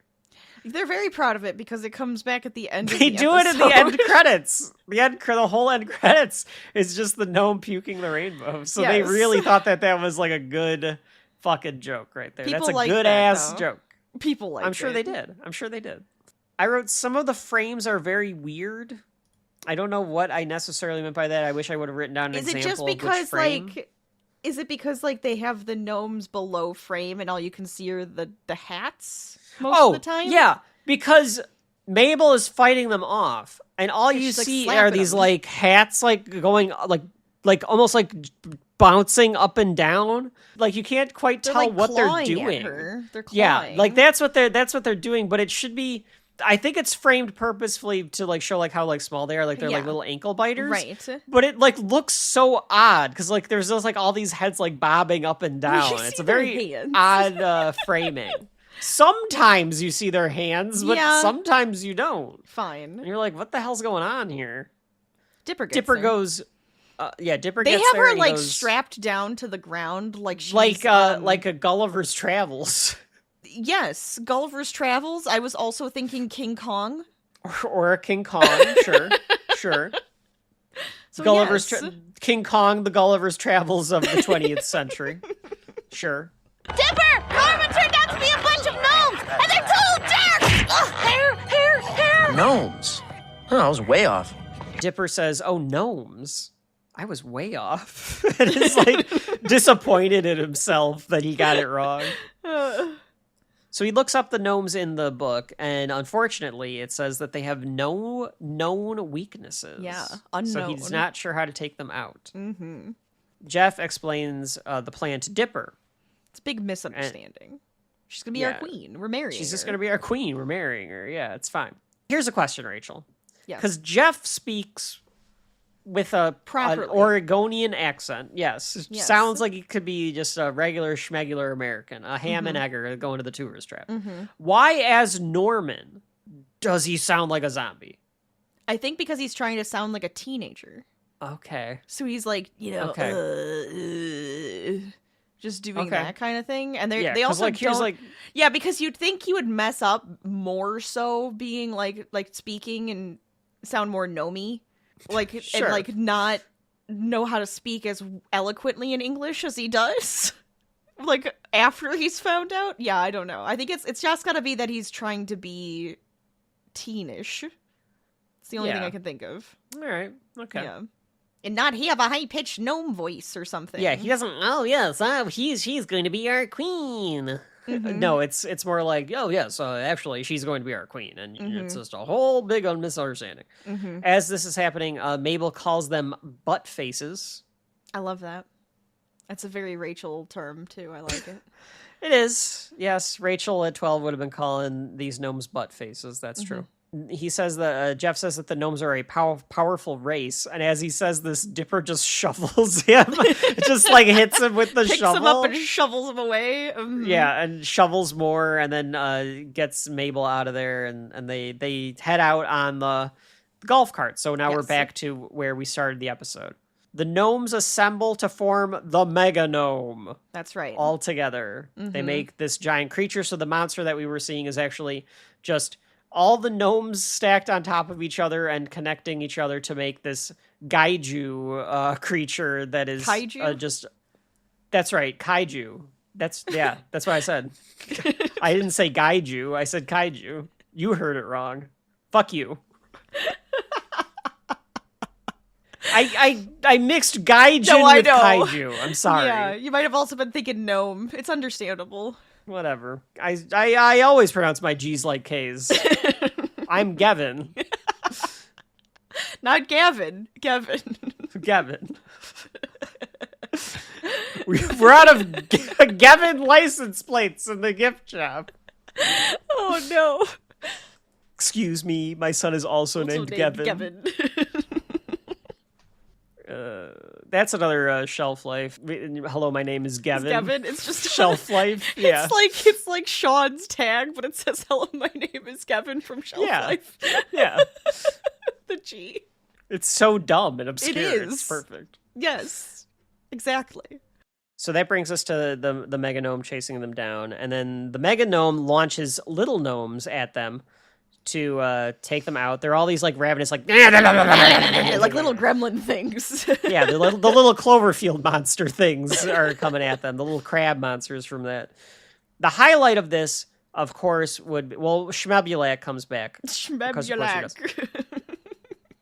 But the highlight is one of them has attached itself onto Dipper like a face hugger from Alien, and Mabel starts just punching him in the face to get rid of the gnome.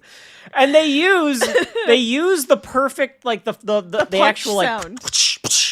Like punch noise as well. Mm-hmm. They avoid a tree being thrown at them, but the golf cart like skids off to the side and like rolls over, and they end up back at the shack.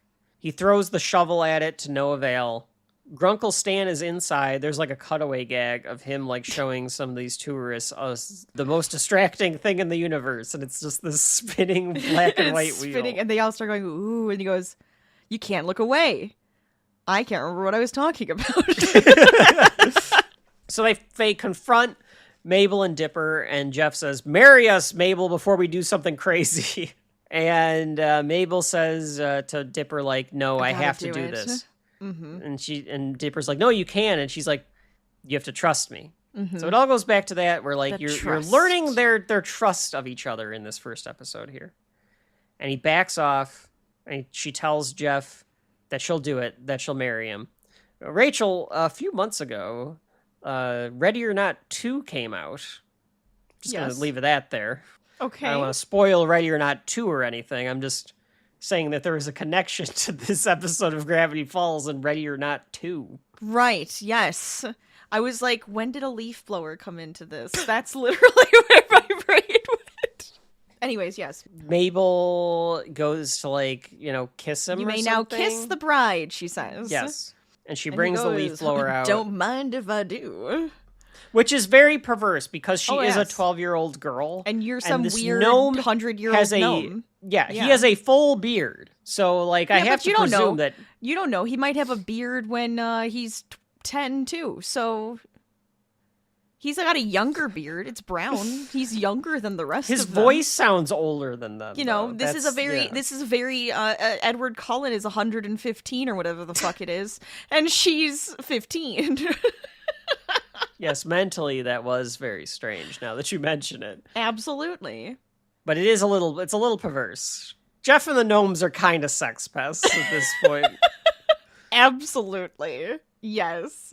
So she brings out the leaf blower and she sucks him into it to bring back the leaf blower because we had to set that up earlier. And he gets sucked into it trying to kiss her. Together, they launch Jeff at the mega gnome.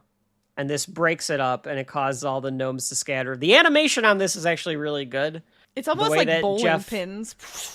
Yeah, the way that it explodes is really fun. Yes. Jeff flies off into the woods saying, like, he'll get his revenge. And then all the gnomes start to scatter because they no longer have a leader and they don't know what to do. So they all just kind of run away. I'm tired. Even the animation on that, as they like kind of like one of them specifically, I can remember like trying to get up and like crawl away, and they're all like Mabel's hopping away at all blowing fours. at them with leaf blower. One of them gets stuck in a can of like the six pack. That's plastic. That's my second favorite joke. Is the gnome getting stuck in the 6-pack plastic, and the goat takes him away, picks it up and just chews on him. Yeah. Yes. Yeah, because he even makes this like little noise, like as he's like stuck in it. Yeah, very fun.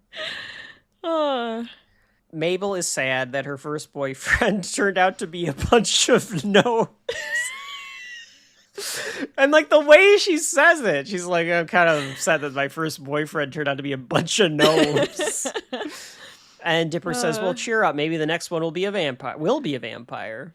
You're just saying that. And they go in for the awkward sibling hug. Yeah. And I like that they even like make it awkward. They call it awkward. And then Pat, you do the same thing. Kevin does the same thing. Whenever we have to like hug goodbye, he always makes it weird. I don't like a hug goodbye. I can hug my parents. I can hug my grandparents. I can hug my friends. There's something weird about hugging Rachel. I can't do it. That's just mean. You're making it sound like it's my fault that I'm like unhuggable. No, it's the awkward sibling hug. That's what it is. It's the sibling hug. There's something strange about it. Well, maybe we should do it like this and go pat. Maybe we should. We should do the pat. Call it a day. I can hug Rachel's dog. He's a big squishy guy. He's a big squishy huggable thing. Yes, absolutely. And then he's like, I just want to go home, please, or why don't you leave? One or the other. Stan is counting his money from getting it from all of these fucking rubes. Mm-hmm. And for some reason, so like they like walk in, they've got leaves and stuff in their hair, and they're like, reminiscing about their adventure here. And Stan kind of gets a heart here a bit. He's got like a bit of a heart of like a niece and nephew. He likes them. Yeah. Because he's kind of like, hey kids, like why don't you guys, I like brought in too much inventory. Why don't you guys like take something from the gift shop? Yeah. And Dipper he's trying to like cover it. Yes. Yeah. Well, he's just like, oh, I keep making them work. Maybe I could give them something nice for doing stuff for me. I guess that's true because like he's counting his profits and he's like, I should give something to the kids. Yeah. It's just the way that he turns from like greedily counting the money and then like seeing the kids and almost feeling like remorseful is like the look he's that like, he gives. I should do something. Yeah. Dipper gets his hat. Is this I assume is his trademark hat. Yes. Is this blue and white hat with like the pine tree. With the pine tree on it, yes. He goes like, yeah, that'll do. I think is how he phrases it. And Mabel takes grappling hook. And he's like, are you sure you don't want like $1 or something? And then she like uses it and like goes, grappling hook. Yeah. Fair enough. I love it. I mean, look, a grappling hook would be fucking sweet. If you have the choice of a grappling hook or a doll, yeah, you take the grappling hook. Yeah. 100%. I wish I had a grappling hook. Mm-hmm. I don't even have that much stuff to grapple onto, but that would be fucking awesome. But now you have it if you do. Yeah. Dipper starts to add to the journal. So he is going to add to the pages in the back of this journal, which I would not do again. No, you start writing into something like that. You already know they're talking back. Yeah, it might be like the Tom Riddle diary. Exactly. There might be some fucking spirit inside of this. You start writing in it, now your soul's stuck in the fucking thing. Good luck. I would not advise on doing that either, but he does. Adds to it about his adventure. She takes the light out with the grappling hook because she's got to use it for some reason. Mm-hmm. What's going to happen here next here at Gravity Falls, I wonder? Yeah. And we go downstairs and we see Grunkle Stan. He looks both ways in the gift shop, does something to open up the vending machine, and behind the vending machine is a secret room. And he sneaks into it, and it's kind of glowing with light, and that's the end of the episode. And as we said, the end credits shows the puking rainbow gnome the entire time. And I'm pretty sure at some point they also give like a code or something too, but yeah.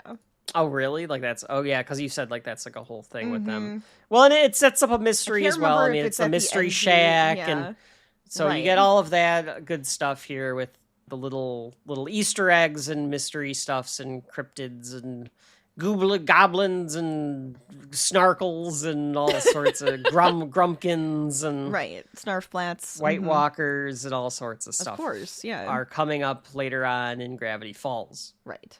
So, Rachel, that is the end of Tourist Trap, the first episode of Gravity Falls. Blah! As the rainbow comes out. Rachel, does Tourist Trap have shelf life? I think it's a fun setup to the shenanigans they're going to get up to in Gravity Falls, because obviously it's introducing the characters, it's kind of giving the story of why they're there and how he starts thinking that there's weird stuff going on through this book. So I feel like it does do a lot of setup, and it also gives a very strange starting creature to begin with, because it was supposed to be a zombie. And it's like, oh yeah, let's start with a zombie. That makes sense. But then it ends up being gnomes, and it's like a little bit sillier and a bit more whimsical and fun. And I feel like it does kind of show each of the characters' personalities that you're going to get throughout, which is nice. I think it does have shelf life, and I think that it sets up for more interesting stories. It's an intriguing show. Mm-hmm. I think that, I mean, Rachel has already said that she wants us to go through Gravity Falls. I have no objection to that after watching the first episode. I think that this can be added to the list. We've intrigued him. Yeah, I think that this can be added to the list as something we can cover. We can cover Gravity Falls on Shelf Life. It reminded me of, like I said, Rick and Morty for kids meets Erie, Indiana, or Twin Peaks. Yes. Meets a little bit of like your Bob Burgers and Adventure Time in there, but definitely like those kind of shows. Even a little bit of like, I could see this turning into a little bit of Psych as well. Sure. Like those, it's got that irreverent humor that references to other things that it's in there, and it also has a bit of cynicism to it. Optimism with Mabel, but an overall cynicism about the world. Yes. It's not a dark cynicism. No. It's a light cynicism. It's my kind of cynicism. It's mocking. I'll say it's it that way. Yeah, it's a mocking. It's mocking. It's not like God, we all suck. It's God, we suck, and aren't we stupid? And like there's a difference in the tone there. Yeah. So I do appreciate the tone. I can see it all working very well. I'm surprised. I'm kind of surprised it is a Disney show. Sure. Just based off of all that. He does kind of get away with things that you wouldn't have expected Disney to let him do. 10 years before this is Kim Possible, and I mentioned, you've mentioned, Kim Possible is surprisingly clever. By 2012, Disney had shifted more toward little kids. Right. So I was surprised at how clever this first episode was. And in particular, that joke about, like, look at the dumb idiots on the grift. and some of the other, like, jokes that they were in here. So I'm interested to see what else it could do. I think it was an okay first outing. Sure. I wasn't blown away, but I was intrigued. But it intrigues you. Yes. Yes. Because of that, I'm going to say, I can't say TBD because we have to give a verdict. So I'm going to say no because I have to be pulled in. I have to see like where this leads to. I'm not willing to put it on the shelf just yet. It didn't blow me away. Sure. I'm more TBD on the series. I want to see where this goes. I'm intrigued. Sure. So cross that episode off the list. I'm not going to put that one on the shelf. But I will. It's on the shelf. It is on the shelf. For Rachel, we will see, though, because we are going to go back to Gravity Falls, Oregon at some point on Shelf Life. I've promised Rachel that we will be back in Gravity Falls. Yay! We did it! There's a good chance that's the stinger at the end of this. There's a good chance. I mean, that was the perfect Kevin joke, right? Like if you were like, I need a joke to Grunkle Kevin. One day I will be Grunkle Kevin.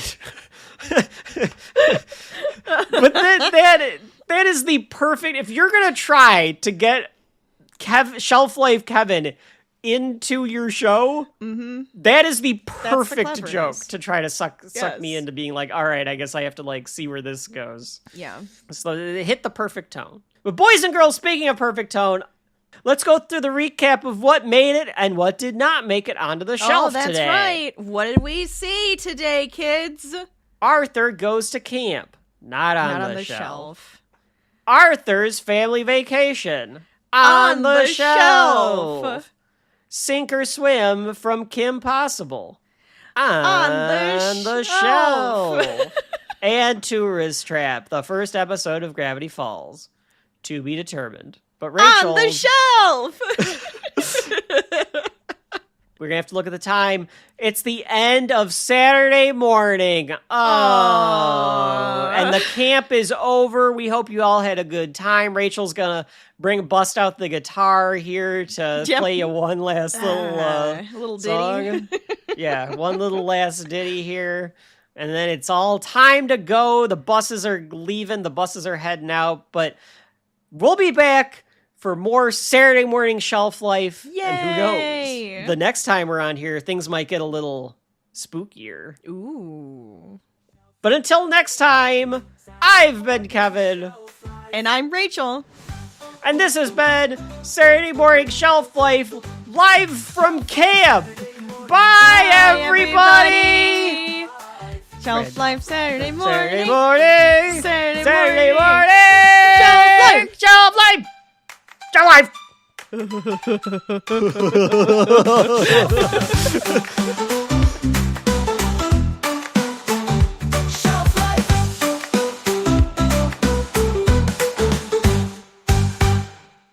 Look, kid, the whole Monsters in the Forest thing is just local legend, drummed up by guys like me to sell merch to guys like that.